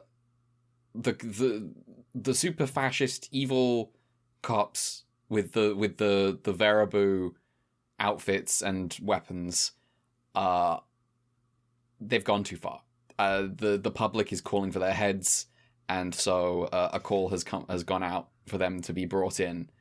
There seems to be an active bounty where anyone, open season, anyone, the general public is allowed to hunt and kill them. And the three of them, the Devil's Trio, the Koichi, Midori, and Soichiro, all in color. They have a shootout in an old, in an old building, and then two of them are shot and injured. And only Koichi escapes. But before he goes, they are like, we'll be waiting for you. You have to return one day, essentially. And he promises to return one day. The fact he makes this promise is going to psychologically obliterate him for the rest of the movie. He returns 3 years later, and he gets killed in a shower. We don't know this yet. Right I do also want to point out, this is just a fun little piece of trivia. So when he lands and the airport has that announcer voice, I don't know if this is in the old subs. I actually just noticed this on the 4K. But the airport person says something like, such and such flight is scheduled to depart for Neverland. It's Cat Airlines going to Neverland. Yes, and also that is read by Lum's voice actress from Ursa Yatsura. There we go. Yeah. There we go. And okay. Now this is kind of reductive. I think there's more going on than what I'm about to say, but effectively there is sort of the real, and then there is the dream that Koichi is having as he dies in the shower. And he imagines that he kills all the assassins, and then a comical degree. The amount of men they got to lie on that stairwell looks uncomfortable. Enjoying a nice beer. Yes. It's it's sort of instantly kind of weird. We're in his like worldview where I don't know what drinking culture is like in Japan, but he drinks the beer with the cat clown assassin guy, and he is like they down it in one, each of them, and he's like refreshing beer, and the cat clown guy is like, ugh, beer, because the cat clown men are women actually, and Koichi is from a world of men. Yep.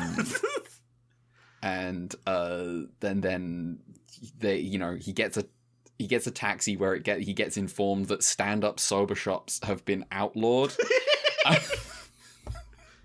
And he finds an underground stand-up sober shop, and okay. No, you know what? I'm just gonna very, very broad. From the moment he enters the dream, he has a conversation with an old comrade, and then he gets caught and interrogated by Bunmei. And then he escapes and has a conversation with another old comrade, and then he gets caught and interrogated by Bunmei. And then he escapes and has another conversation with an old comrade, and then he gets caught by Bunmei. And then the end of the movie happens. Yes. It is just there is a formula to this movie of just a sequence of conversations. Just all in a row. And a fun little part in a beginning where it is established that brotherhood nor friendship can exist in a small restroom. No, they can't.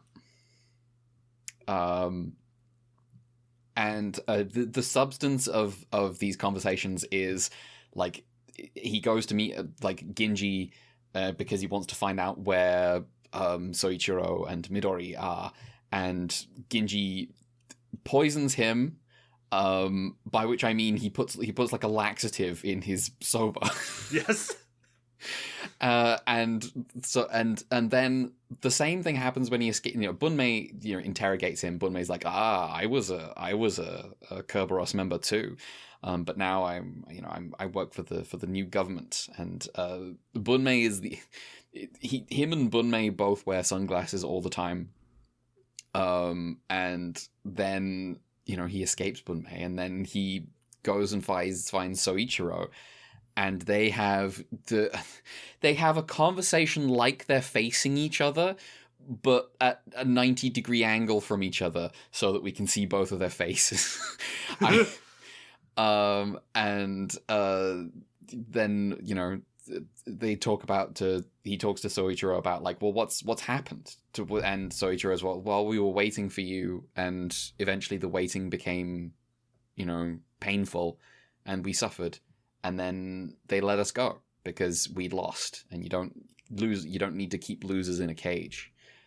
And then, there's a suspicious amount of cat iconography around Soichiro's apartment. And a lot of posters of a woman. A lot of posters of a woman. This is the bit of the movie I'm not clear on. Yeah. Okay. Is the woman. The woman is the one. Everything else I've got my read on this movie. He then gets caught because Soichiro has betrayed him. He's put laxatives in his pot noodle. And then he knocks him out, right? He knocks him out with the pool cue. And then Bunmei interrogates. Yeah, Bunmei interrogation again. Bunmei's all like, there is no free will. Like, you think you're resisting, but you're moving in the direction that I want you to all the time. As he with a story about a magnet and iron filings. But what if I'm sugar? But what if I'm sugar? So we get eaten by ants. Shut up. And then, but like Midori is there, in a China dress. Yep. As Bunpei's woman, as they keep referring to her as well. Yeah, no. She refers to herself as. And also, I just realized I got the. Hold on, what's his name? Bunmei. Bunmei, yes, that's it. So yeah, she breaks Koichi out, and they have a conversation. Bandages him comically, and then they have a conversation. She has a conversation with him. I like the rhyming that happens here too, where when he meets with Soichiro, he's like, "Do you really think a stand-up soba eater could live without any sort of backing these days? You fool!" Oh, and then Midori's like, "Do you really think a professional like pool hustler yes. could live without any financial backing these days?" Yes, it's so good. And then Midori, again, the Midori that exists in Koichi's mind. Midori is like, "Oh, you think I had a crush on you this whole time, don't you?" I did. Well, it's absolutely true. It's so funny. As she kind of switches between like authoritative and vulnerable, as she's caught between being a cat and being a dog, he has cast her as the typical, like the stereotypical, like noir femme fatale. It's so funny. Yes, he has. But and then she asks him like, "Did you really just have like no suspicion of like any of your old friends?" And he's like, "No. Why would I do that?" And I'm just suddenly revealed that Koichi thinks the Cold War is for girls. He thinks that like suspecting anyone of anything is like unvirtuous behavior. And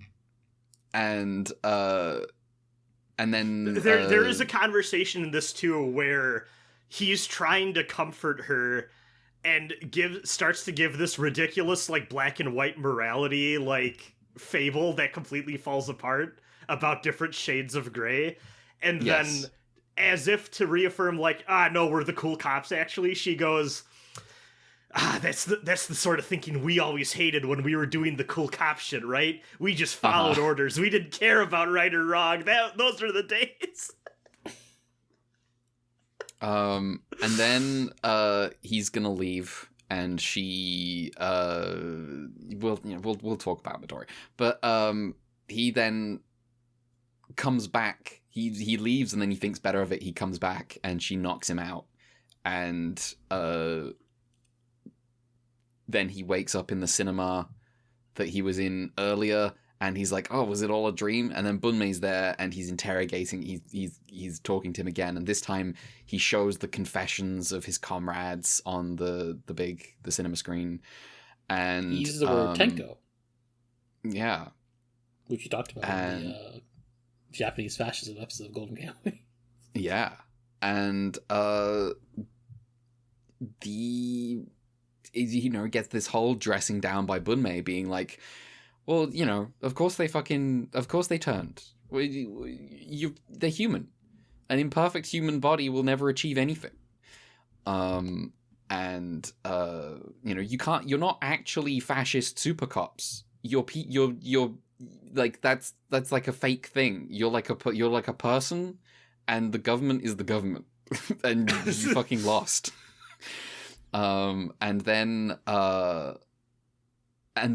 then his friends return to prove Bunmei wrong, and rescue him. And this time, they don't demand any promise from Koichi that he'll return. It's just like completely unconditional. We'll hold them off while you escape. And as he attempts to escape, the world around him breaks down, we're getting like, he can see that he's on a movie set, breaks into a side room that is just containing film canister after film canister, all like stacked up. Yes, and then he gets in a taxi and does his call. And tries to talk about how, the thing he's been talking about the whole movie was like, it's 1995, it's summer, it's a blistering hot day, and everyone's everyone's footprints leave marks in the asphalt. And the taxi driver is like, no, it was raining. It was raining. It was raining, and everyone else showed up to the Kerberos dissolution ceremony except you. Admonished by your comrades, you stole a suit and ran off with it. And then he runs off into the night, and I've got. Let me just read the note that I have. Koichi flees into the empty city at night. He witnesses the image of the city as two mountains standing opposed, contrasted in architectural style. Lights in all the windows, and between the two. Yeah. Want to point out. So this is something I learned because the OST during this part of this movie is fucking incredible. This whole section is made up of two songs. The first one is called Someone Else's Town, and the second one is called At the Edge of the Demon City, which I was like, that's interesting. Yeah, no, carry on. I see. Between the two mountain faces of cities is the massive image of the nameless woman who has been seen throughout the movie. He goes after her, she runs away. The final building he ends up in, he meets the woman, but she steps backwards into darkness, and then he faces a figure in the protect gear, and he says his final line, "The only one waiting was me, shoot." And then we cut back to Koichi is fucking dead in a shower, and all the fascist super cops from back in the day are still fascist cops. They're just now in a new uniform. and they open up his suitcase and find a bunch of red spectacles instead of the protect gear that they were looking for. And Bunmei says the line, "Not again." Yeah. What?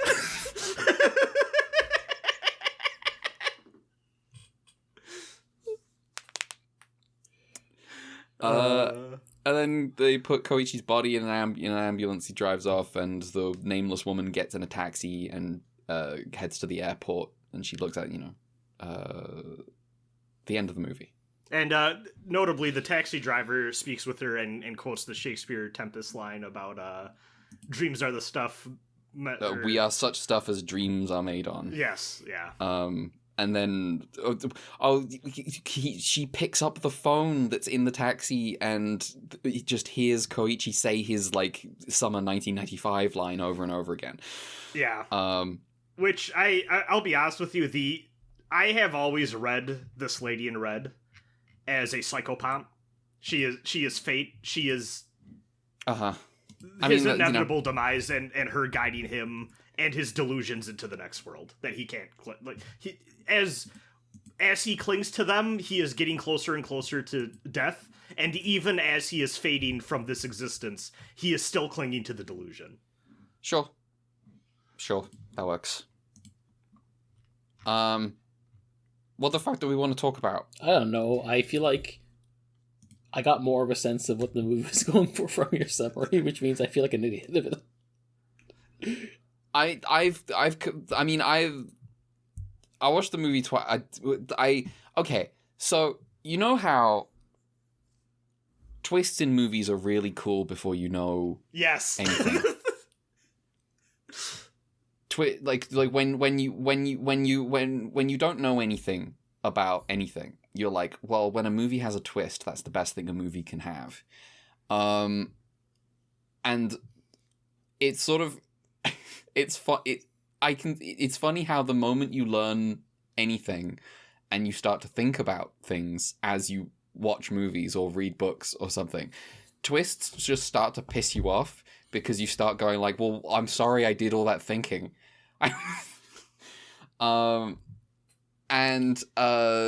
This movie's interesting in how there's almost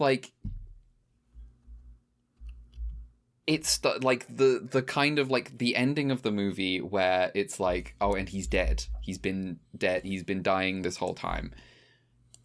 And is it almost feels like drawing a very neat line between what's real and what isn't in a way. But at the same time, I watched the movie again and it's even before, he's in the he's getting shot in the hotel, even before any of that, you've got the cat clown guys show up. Yep. And then at the end of the movie, they're dressed in normal uniforms. You also have what I think a lot of people, the very first time they finish watching this movie, go, oh, the color parts are the things I need to. But no, because the flashback is also in color. Yes, the two flashbacks we get are the color segments, and they directly contradict the backstory of Koichi. The thing where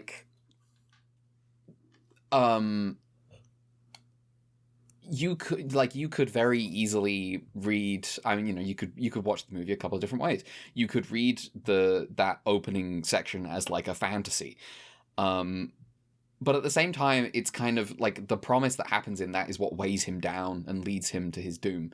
And if that was if you wanted to say well, that opening scene that happened, you could also say that well, that flashback scene later on, that's kind of the emotional truth of it, of he feels I ran off with a suit and left all my friends to their fate. But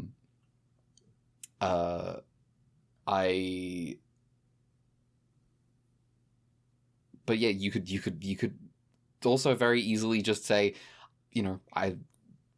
did he construct this whole fantasy of oh, we had this cool epic standoff, we shot a bunch of people, we're super cool guys. We're basically Spartans from Halo. We're Space Marines. We're great. That's how I've always been of the opinion that second one is the real what happened, and the first is part of Koichi's continued project in becoming the masculine super cop protector of justice legend that he wants to frame him and his friends as. I guess even we can get into this a little bit, because I think this is interesting to think about. Something that I find fascinating about Oshii's work and how much of it is centered on cops, which, you know, as we discussed in his history, a lot of his youth was spent clashing with these people and hating these people.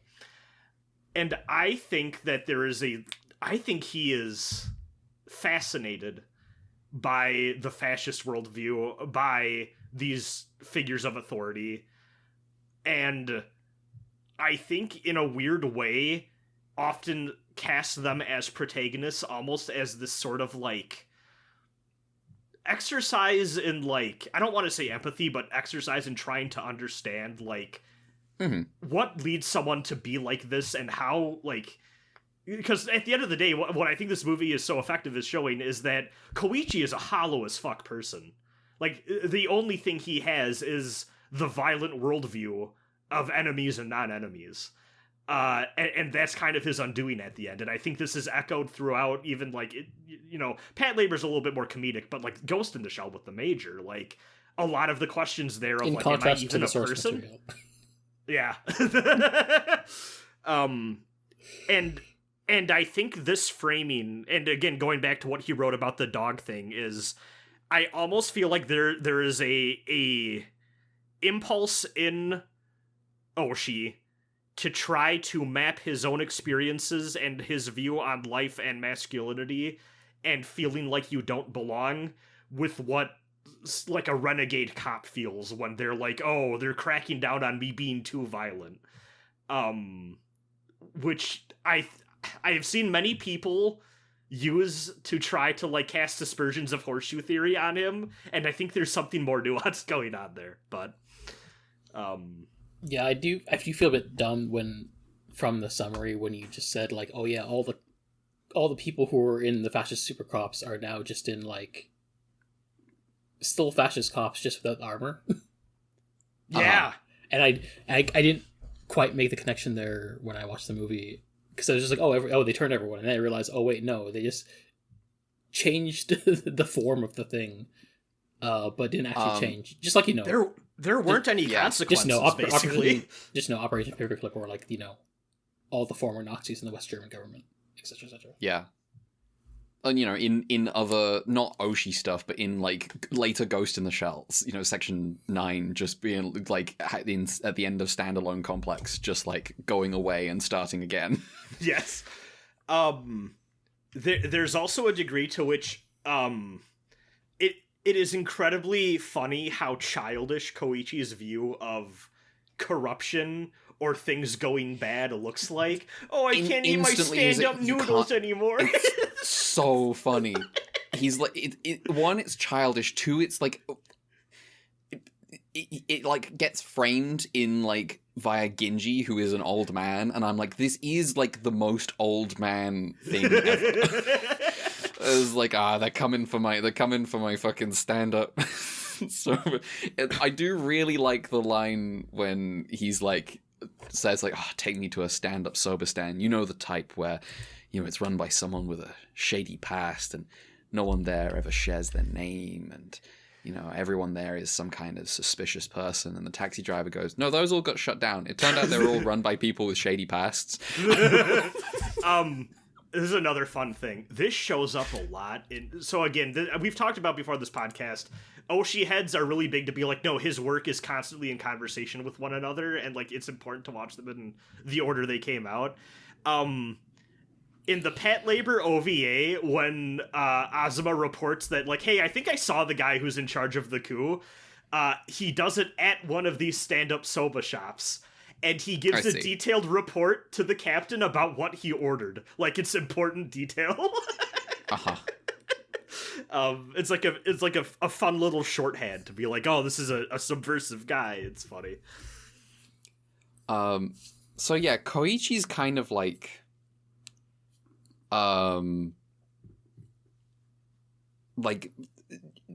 Koichi's like opposite in the movie Bunmei, kind of trying to break down his like childish view of the world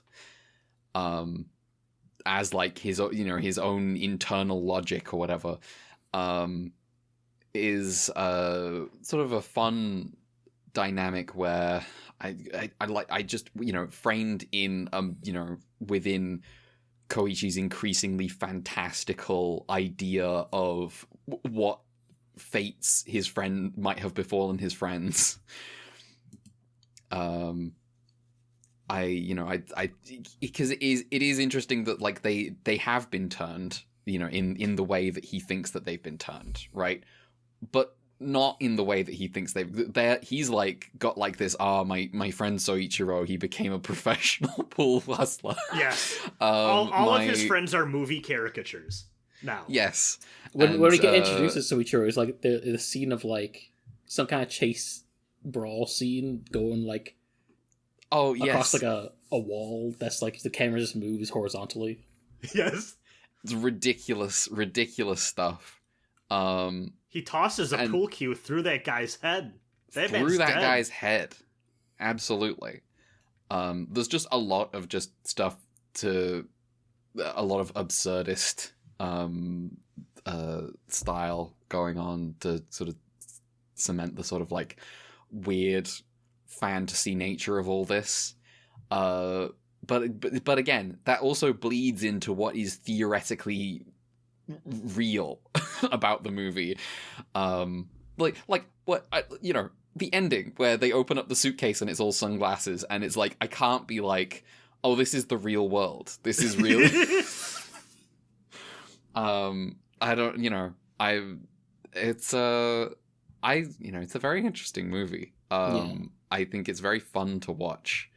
Because it's I have noodled this movie in my brain for like 5 years. What was that? Okay. But the fucking like just like characters behaving like real people behaving like anime characters is ridiculous. Yes. There's like a moment where Bunmei's like Soichiro's confession comes up and on the cinema screen, and Koichi stands up straight and just like opens his mouth in shock and just stands there for like ages while Bunmei talks in the background. It's a very interesting vibe, very odd vibe.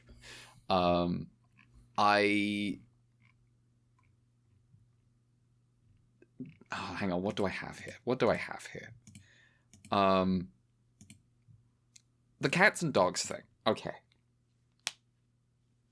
So my whole thing was like he's got like this childish kind of like he's divided the world in two, because there are cats and there are dogs, and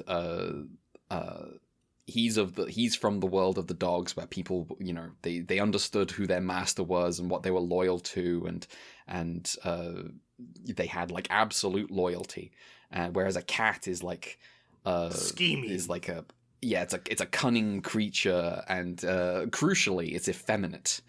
And most importantly, the dog brand of noodles is the good meaty one, and the cat brand is that cheap shit. And so he's kind of like, well, this is now I'm a dog returning to a world of cats, and all my friends have turned into cats. Well, that's like his main fear, is like, what if my friends are cats now? Well, that's one of his main fear is that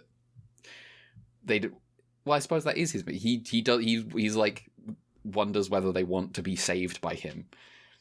because he's returned. It's like, I'm going to save my friends from the fate that has befallen them. And Bunmei tells him a story of like, hey, let me tell you about the story of a demon that was imprisoned for 1,000 years, and eventually wound up saying, oh, whoever rescues me, I'm going to kill them, as he became used to his prison or something. And just like the kind of like the Midori thing where she's like talking about, in order to like respect her, he's like, oh yeah, she was one of us. We were dogs together. But to cast her as the femme fatale means being like, well, she's like caught between being a cat and a dog, which means that she's kind of weak, and I can be the protector, etc., etc. She always had the hots for me. Yeah, she was always into me, and we just never talked about it. It was something left unspoken. Well, it's her precision as Midori the quick shot that allowed him and his boy to be so reckless in their assaults.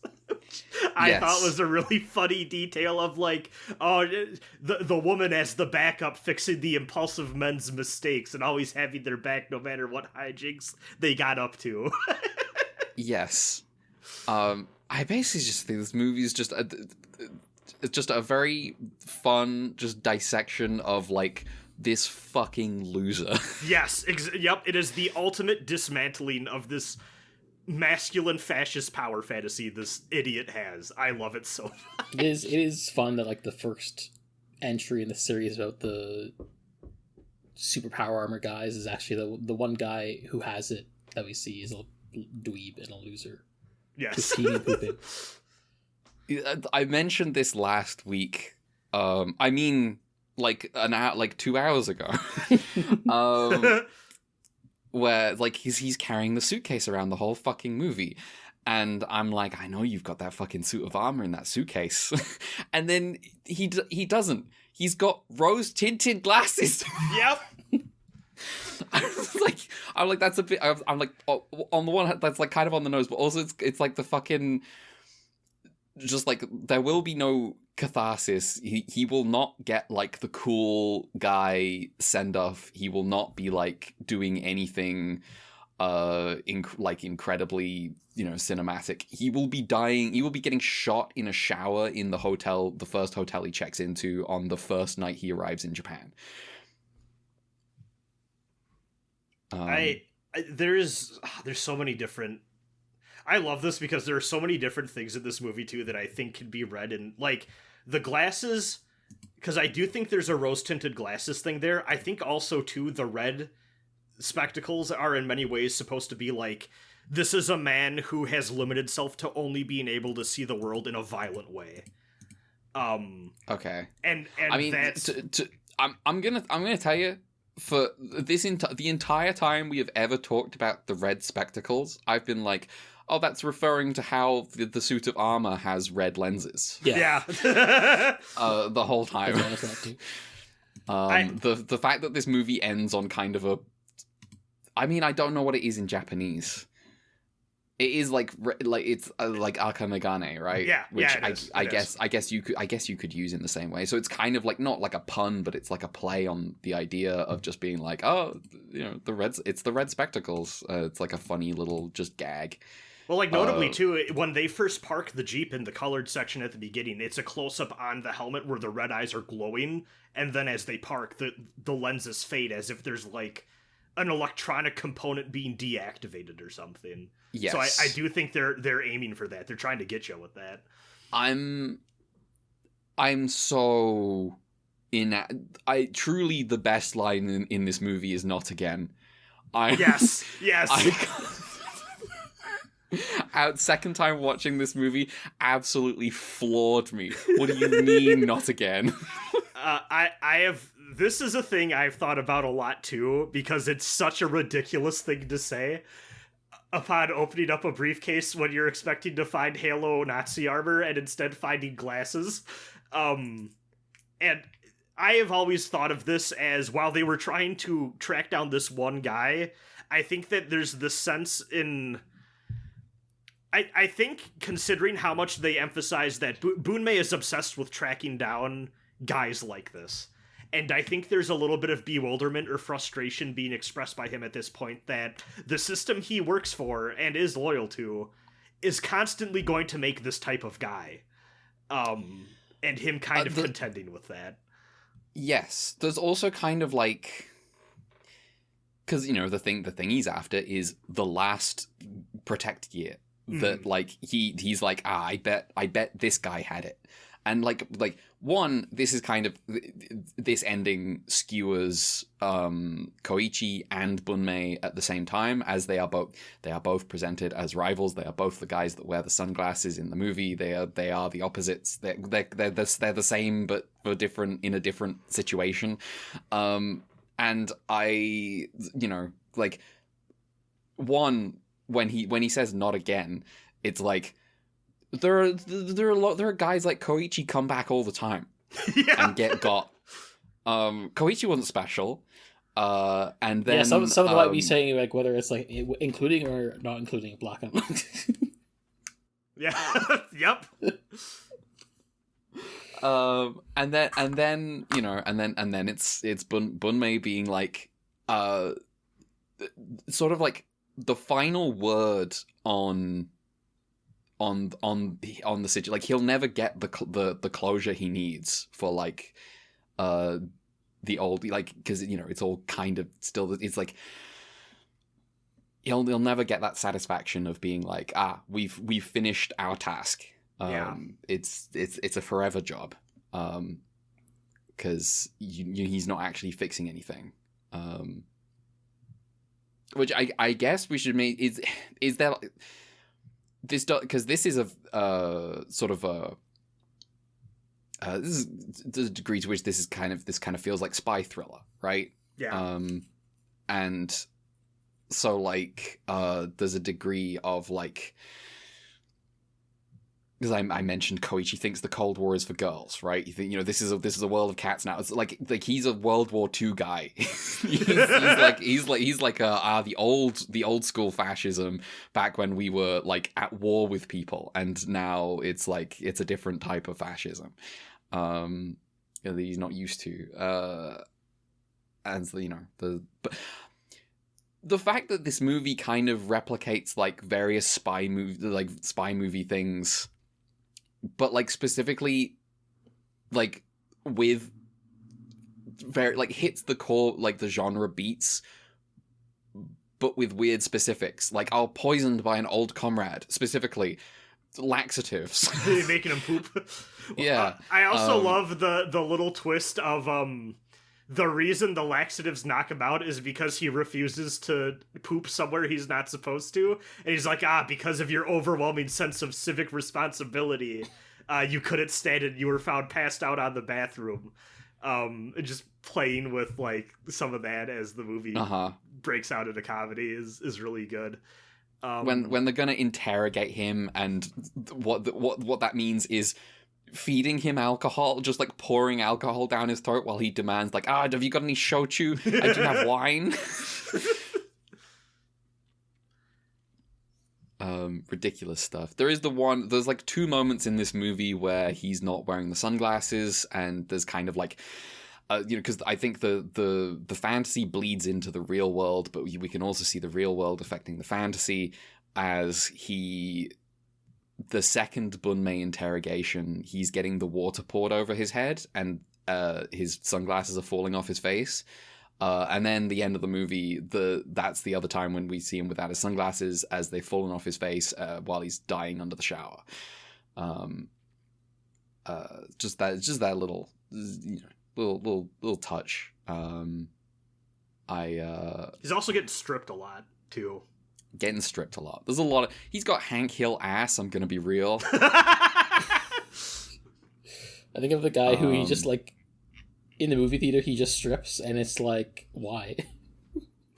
yeah, he's trying to get information out of him. He's just in the... There is no friends or brothers in a small restroom. Just stripping him. But as the you know, the movie kind of like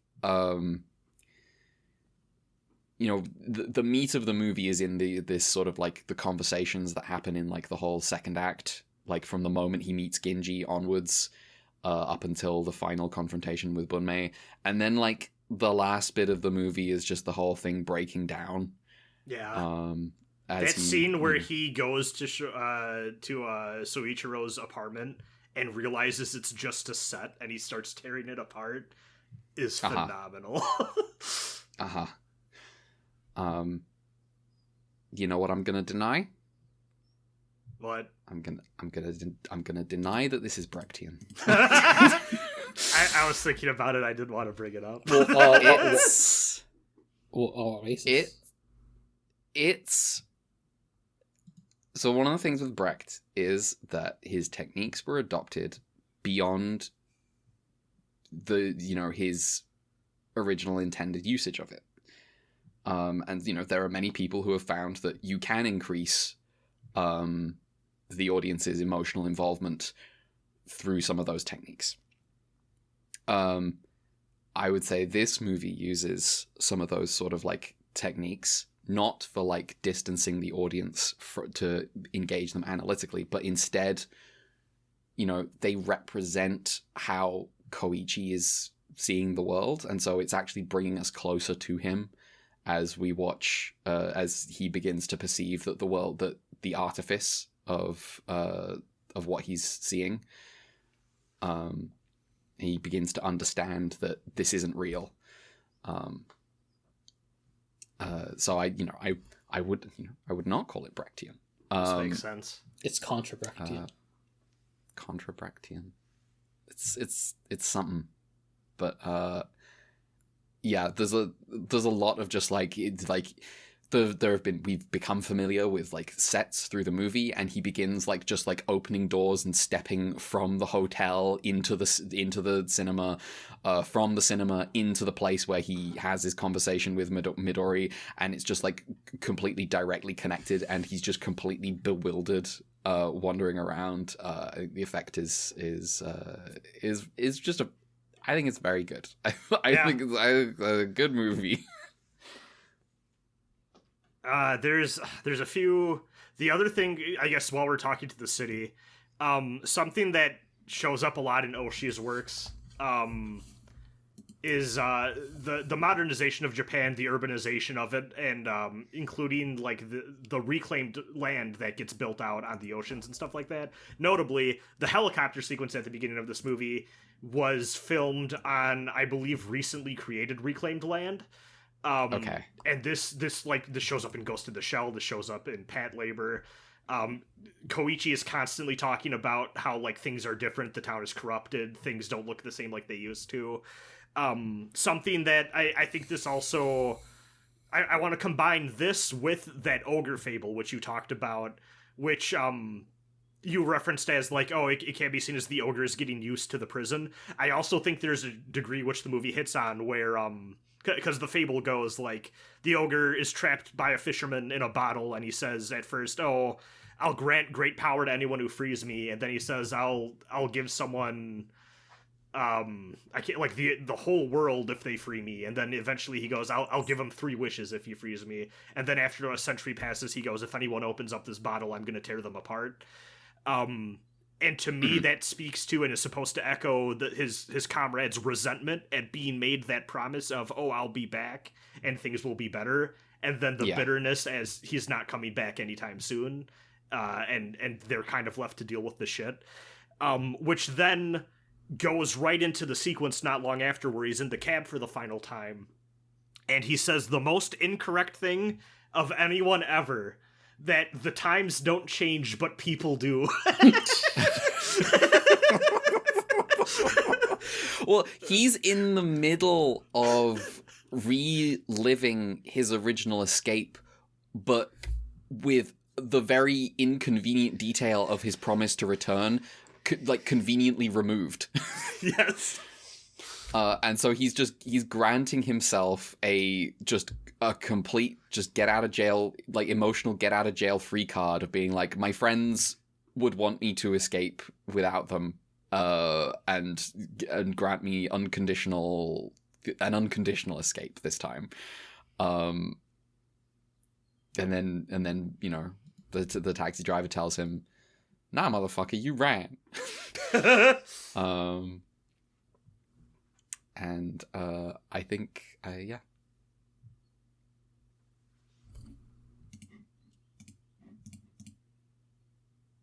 Also, movies got vibes. Yeah. Yeah. I should also note, so there is a 4K restoration of this movie that was done recently, like I think 2 years ago at this point, that was open to international crowdfunding, which I participated in, actually, as one of the top tiers of the crowdfunding, which means I have a script book, as well as like a nice steel box copy of this that came with a script book that's signed by Mamoru Oshii, which I love a lot. It also came with a snippet of the original film reel, and the one that I have is when the theater when he walks in for the first time, and it's the screen with the woman's face on it, which is a good one to get. So when he walks in and it's the screen with the woman's face on it, but it's the sounds of like a war movie. Yeah. Of just constant gunfire and stuff. As just the underlying vibes of his reality is violence. There's I think I have the. Hey, listen! I got 50 gigabytes of the red spectacles. It's it looks good. It looks good. I ended up getting like a 30 gigabyte one, but first I had like one that was like 8 gigabytes, and it was like, this feels like like a real low budget V cinema. I see. Yeah. My name is in the credits of this movie if you watch the 4K as Brad and Folk. I see.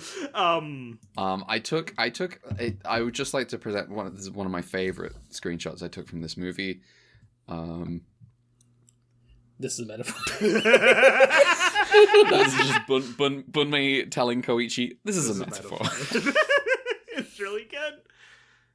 I love in that scene, he doesn't seem to understand the metaphor, like what a metaphor even is. Like, he's so stupid and literal.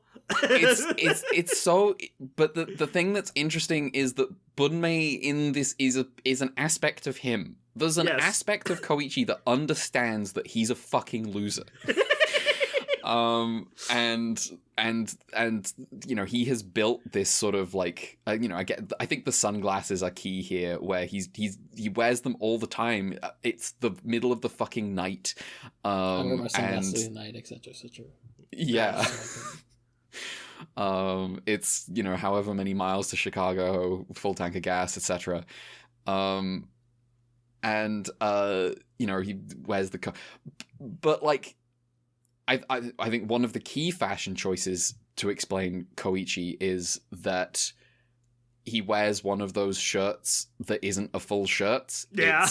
It's the fucking, it ties up at the back. It's like an apron. He's a guy who is presenting a facade of like cool guy in a noir movie, and meanwhile there's nothing under that.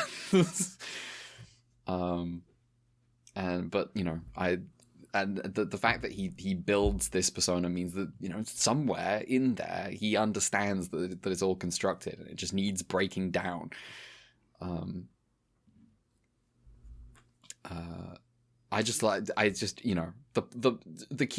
main punchline of the movie is just, he came back to Japan with all these aspirations and all these fears and all this deep complex just problem inside him, and it doesn't fucking matter because all his old friends kill him in the shower because he ran away before he could become the next type of fascist.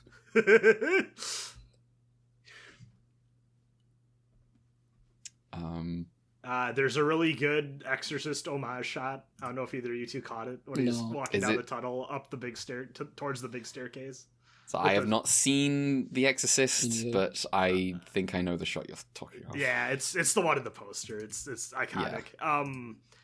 Also, worth noting, this may be the first movie in Oshii's line of work that takes inspiration from something that inspires a lot of his movies. Something near and dear to my heart, Wizardry, the PC dungeon crawler. What are you talking about? So, if this is a thing that sounds ridiculous, but then when you start to see it in the movies, you're like, oh no, this is all over the place. Oshii likes to use the symbol of a labyrinth a lot, and this is especially so after Wizardry. Some things in some of his works are just overtly named after shit from the first Wizardry game. Both Pat Labor 2 and another live action thing he does, Avalon. But he does, and I mean, to be fair, it also predates this a little bit. Like, there's a part in Beautiful Dreamer that also has, like, city streets as a labyrinth that I do think also is being echoed here.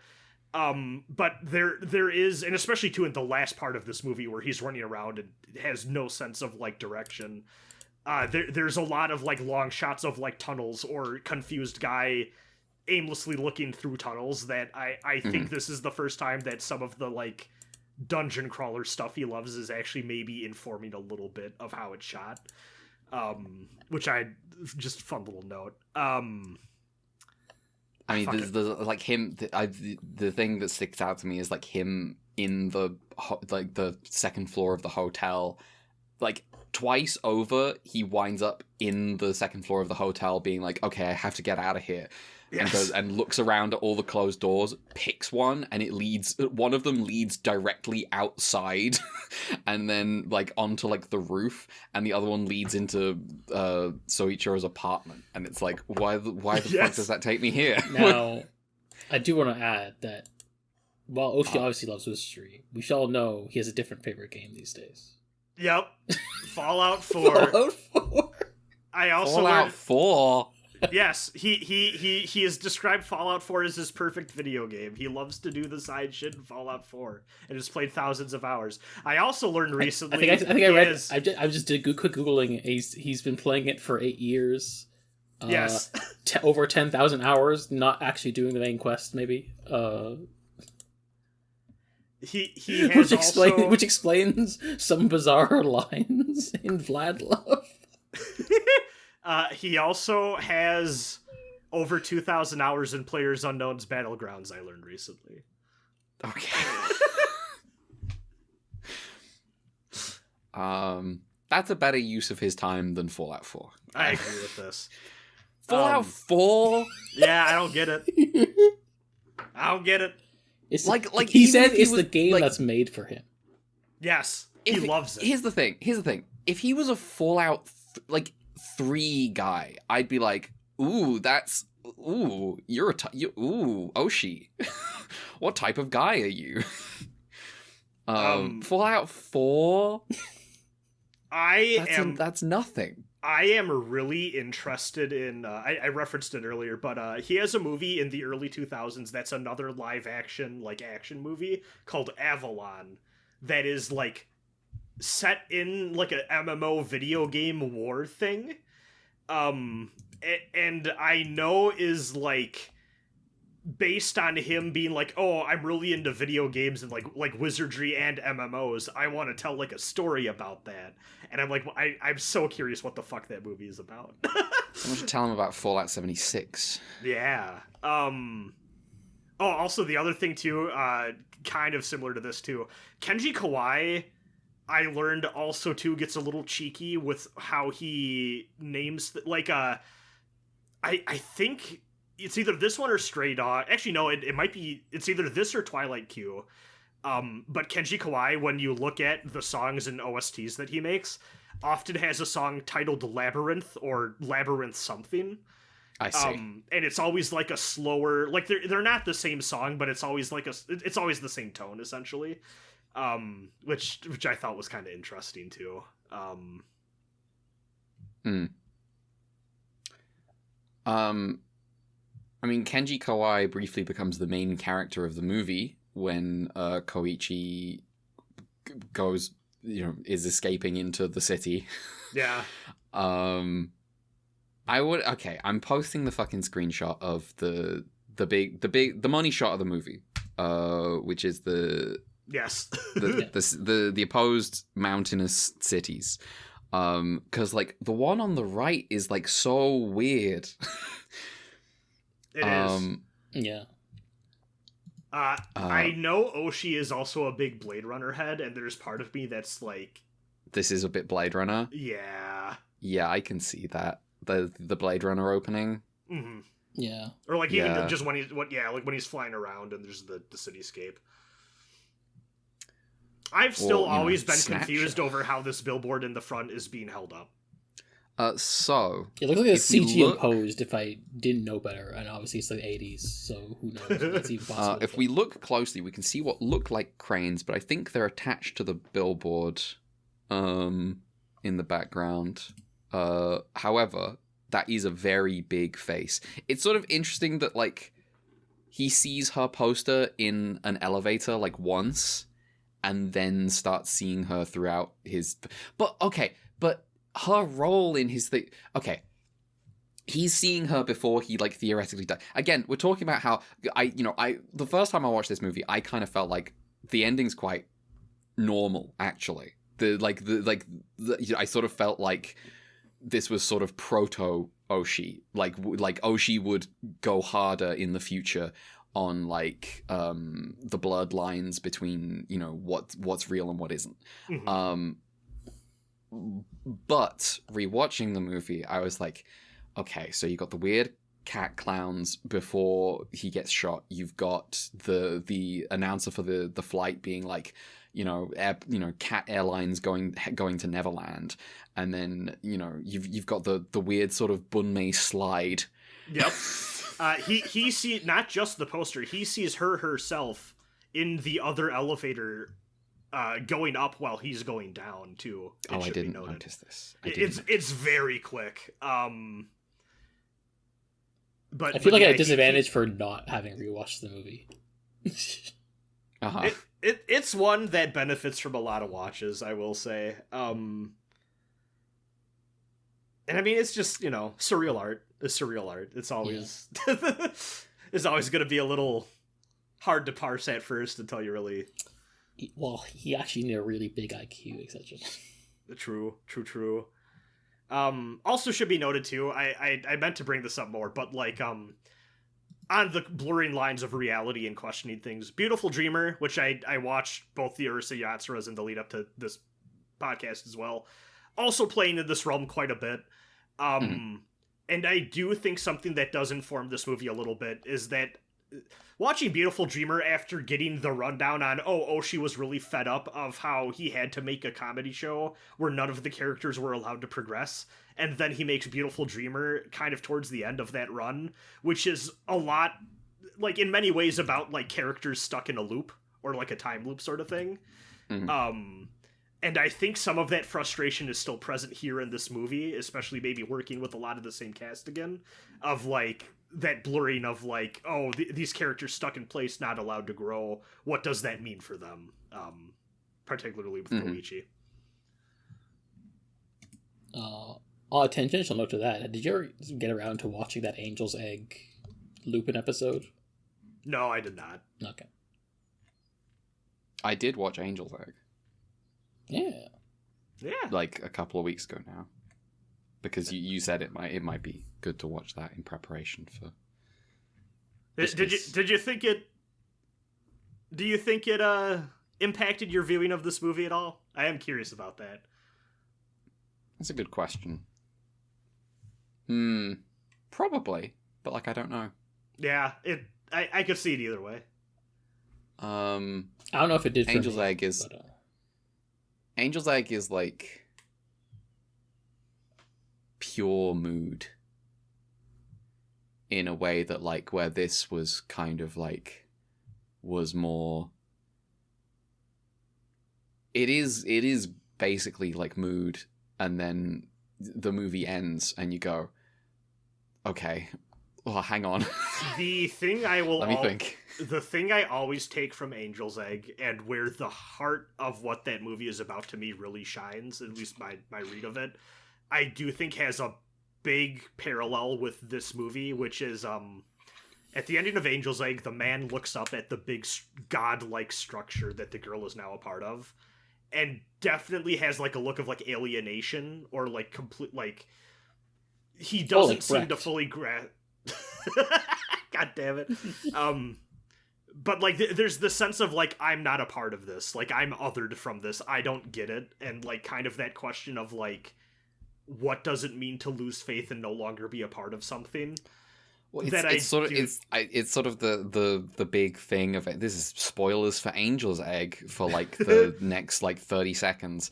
Is the bit where he's like, "Well, I'm going to prove that there's nothing in the fucking egg," and then he does, and then you know, the egg was inside her all along. It was belief.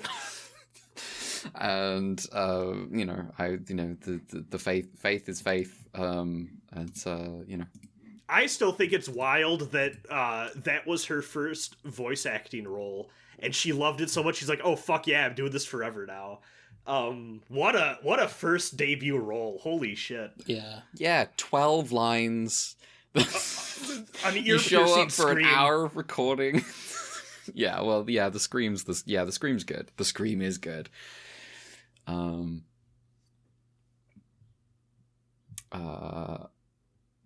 Anyway.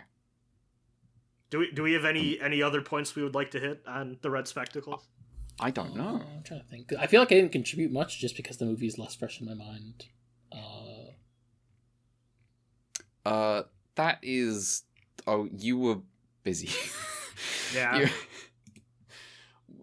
It's tricky. This podcast has been unfortunately a little sabotaged by we had to record it a week apart. Dropping the act a little, engage in a little sincerity. So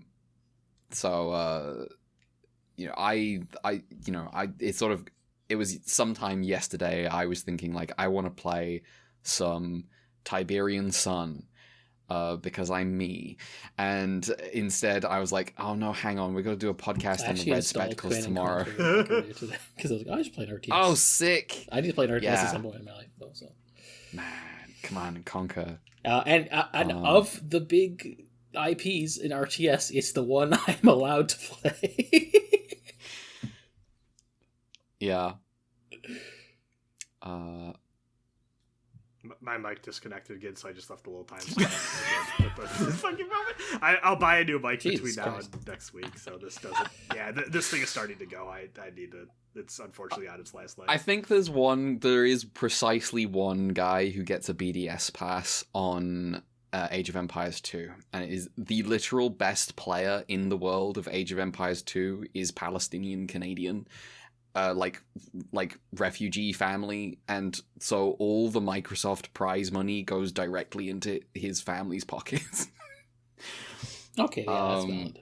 So you know, we'll give him a pass. I'm not gonna. Who am I to?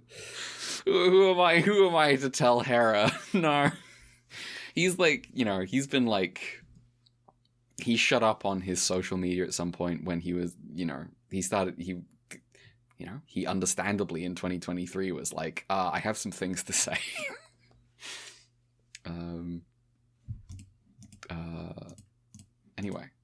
Anyway. We might be done talking about the movie. We might be. I am curious. I'm assuming neither of you know anything. What do you think our next film, Stray Dog, Kerberos, Panzer Cops, is going to be? At this point, I have no idea. Like, I thought this movie, I thought I knew what to expect from this movie, and I didn't. And for all I know, this could be weird and fantastical realism in its own way, or it could be more normal, or it could be like halfway in between. All I know is that the anime one has the suits in it doing some action. I think. Yeah. What the next one is, I don't know. I don't know. I'm so excited. It's called Stray Dog? Stray Dog. And actually, it has multiple titles, which we'll get into when we talk about the movie. I will say, historically has been my least favorite of the three. I do think, however, doing a deep dive on it for this project has me excited, because I do think that there are elements of it I will appreciate more with more context or background, maybe.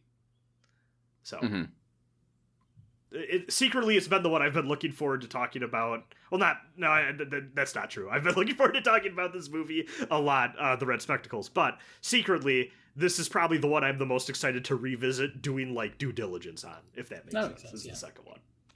So, I'm hoping I'm feeling better about the second one after doing the homework on it.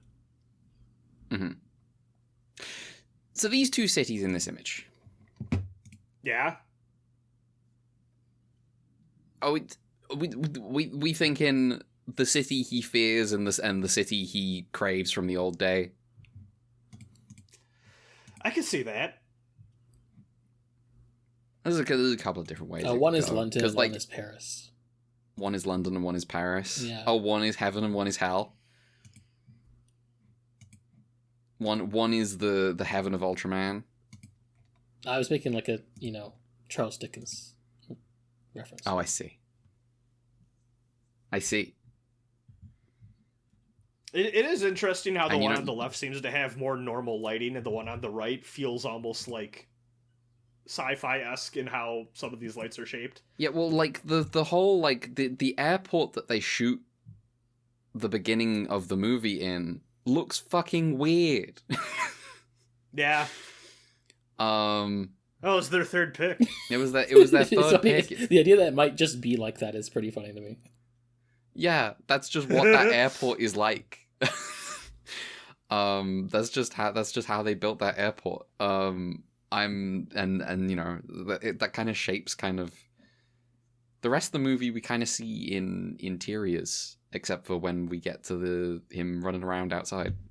And then I love the shot on the like looping staircase thing when he's coming down from the airport, where he's walking really fast, and then as soon as he's down out of eyesight, he just starts sprinting down the second one. Yeah.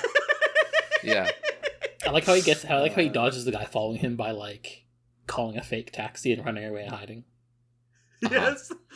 I like the guy. Go for it. Oh, I just like. Brad? Did you get like keep track of like which Shakespeare quotes get used? Because I think there's like 3 of them that get used in the whole movie. It's As You Like It. It's Julius Caesar, and it's The Tempest. Yes. The Julius Caesar one is actually talked about in the film. They talk about it's a quote after like Julius Caesar has just been assassinated. Well, spoilers. Spoilers. I don't know the As You Like It one because I don't know As You Like It one. I love Koichi's like, actually there's a story from my life that was about a loss that's even bigger than when Caesar was lost to Rome. Like, what a guy. I love it when you get the very first hint of like who this guy is when he climbs into the taxi and just says Oriental Hotel, and the taxi driver's like, what? Where? and he says, you take a left off Pear Street. It's like, oh, yeah.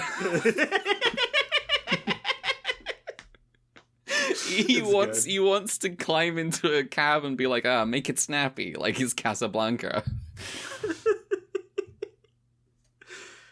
I've been thinking about Koichi for the last 5 years of my life.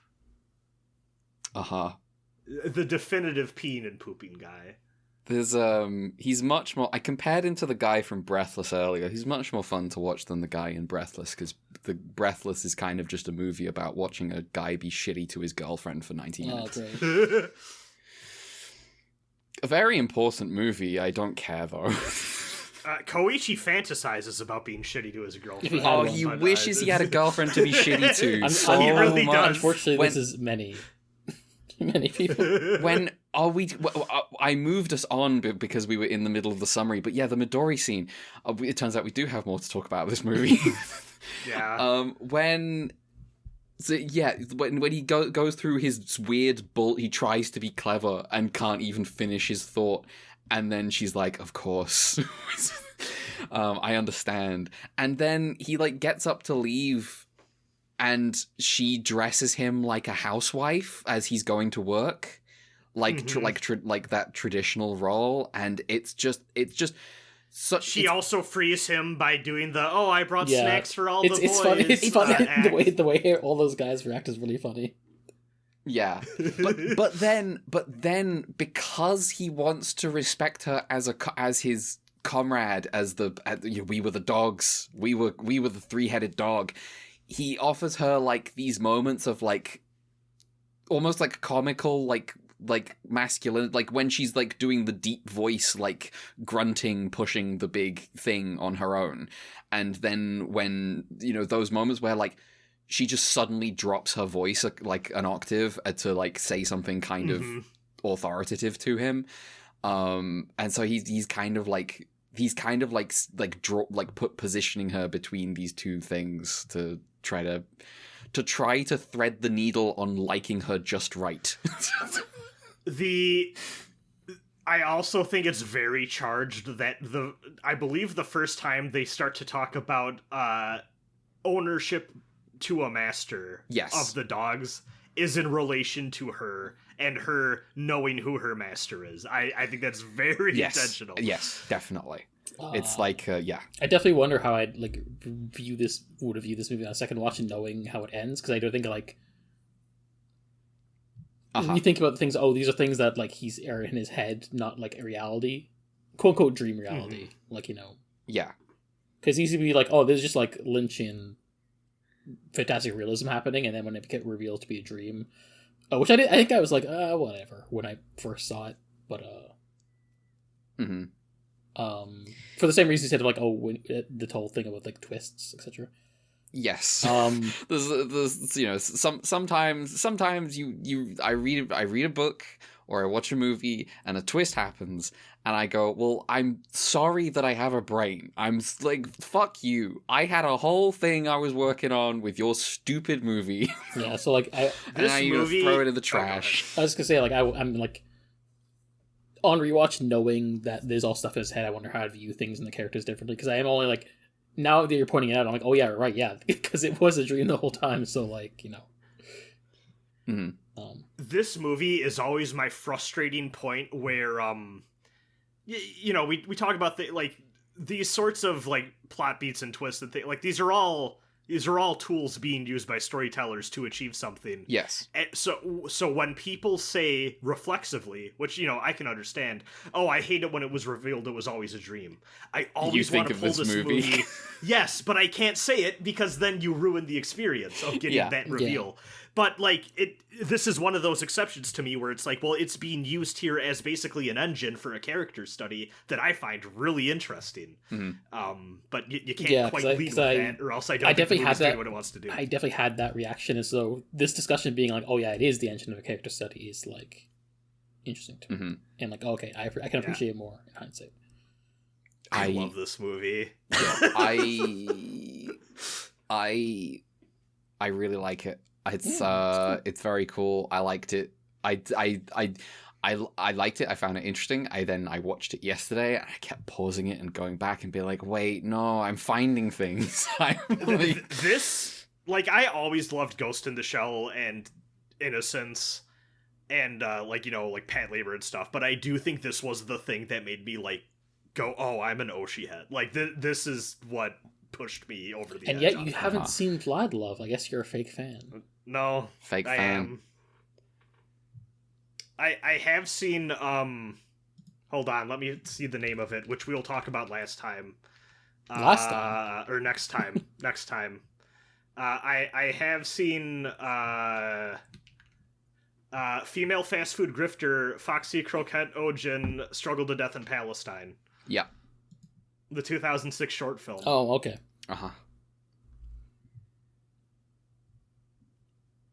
Naturally. Yeah.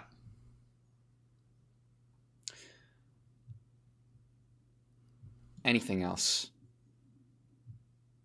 I think we've done it. Oh wait, no, I do have one last thing related to the restoration of this film. Okay. So, I have a friend who has a friend who is a American expat living in Japan, who, with their friends, went to go see this movie when it was aired in the 4K restoration. Went to one of the screenings for that. And apparently when a group of people walked in, who were the only group in that theater that were not middle-aged Japanese men, Oshii looked to them and looked very confused. Okay. This is just a very funny story I have heard that I wanted to pass down into record. That's funny. Like, just had a look of, what are you doing? Oshii, watcher of a million movies. Unknown to life nor known to death, etc., etc. Unlimited film works. Yeah. Unlimited Fallout 4 hours. Unlimited Fallout 4 hours. He could be playing it right now. Fuck. It'll be past midnight. Well, that's the time to play it. For hours. Yeah. That's true. That's true. Just getting messages like, do you have that Vadam's storyboard done yet? And it's like, no, I'm playing Fallout 4 again. Building my base. The more time goes on, the more I'm gonna base. have to push you guys to watch Vlad Love. I'm talking to the Minutemen. I've watched 6 episodes of Vlad Love, I believe. That's a funny number. Yeah. Oh, so you know what I mean when I talk about Fallout 4 coming up in Vlad Love. Uh-huh.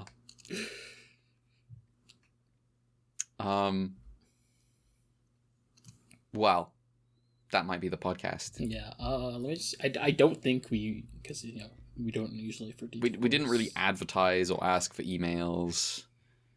Yeah, I'll just. We got 2 emails that are for Ultraman, so we will wait. We will wait. We will be talking about those next week. Okay. That's a fucking podcast. Let me go do... It's plugs, right? Yeah. There's nothing else. Yeah. There's just plugs. Yeah. All right. Sick. So if you want to find us online, you can do so. We're on Twitter still at @ultra_QUEUE. We're also on Blue Sky at @ultraQUEUE, no underscores on Blue Sky. I'm also on Blue Sky. I'm at Red November. Mel, your plugs. You can send an email to ultraQpod@gmail.com, and we have coffee, ultraQfund. Brad. You can find me at Beinvoked on Blue Sky. It's BEINVOKED. Sick. That's a fucking podcast. And if you're hearing this podcast, we may have already been arrested or killed, as the crackdown on independent podcasters is well underway. That's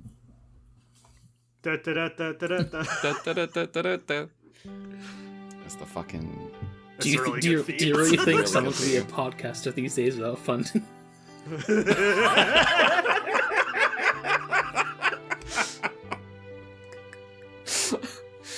Alright, goodbye everybody. We'll see you next week for 3 episodes. We'll be returning with Ultra Q. 3 more episodes of Ultraman Kids. Yeah. Goodbye. Later. Goodbye. Oh wait, do we need to clap again? We could if you would like. I did cut out twice. We can. We might as well. Yeah, again, apologies for that. I will have a new microphone by the time we... Yeah. Do we want to do it at... when do... You want to try it again? No. No? Okay, we'll go on 10. Okay.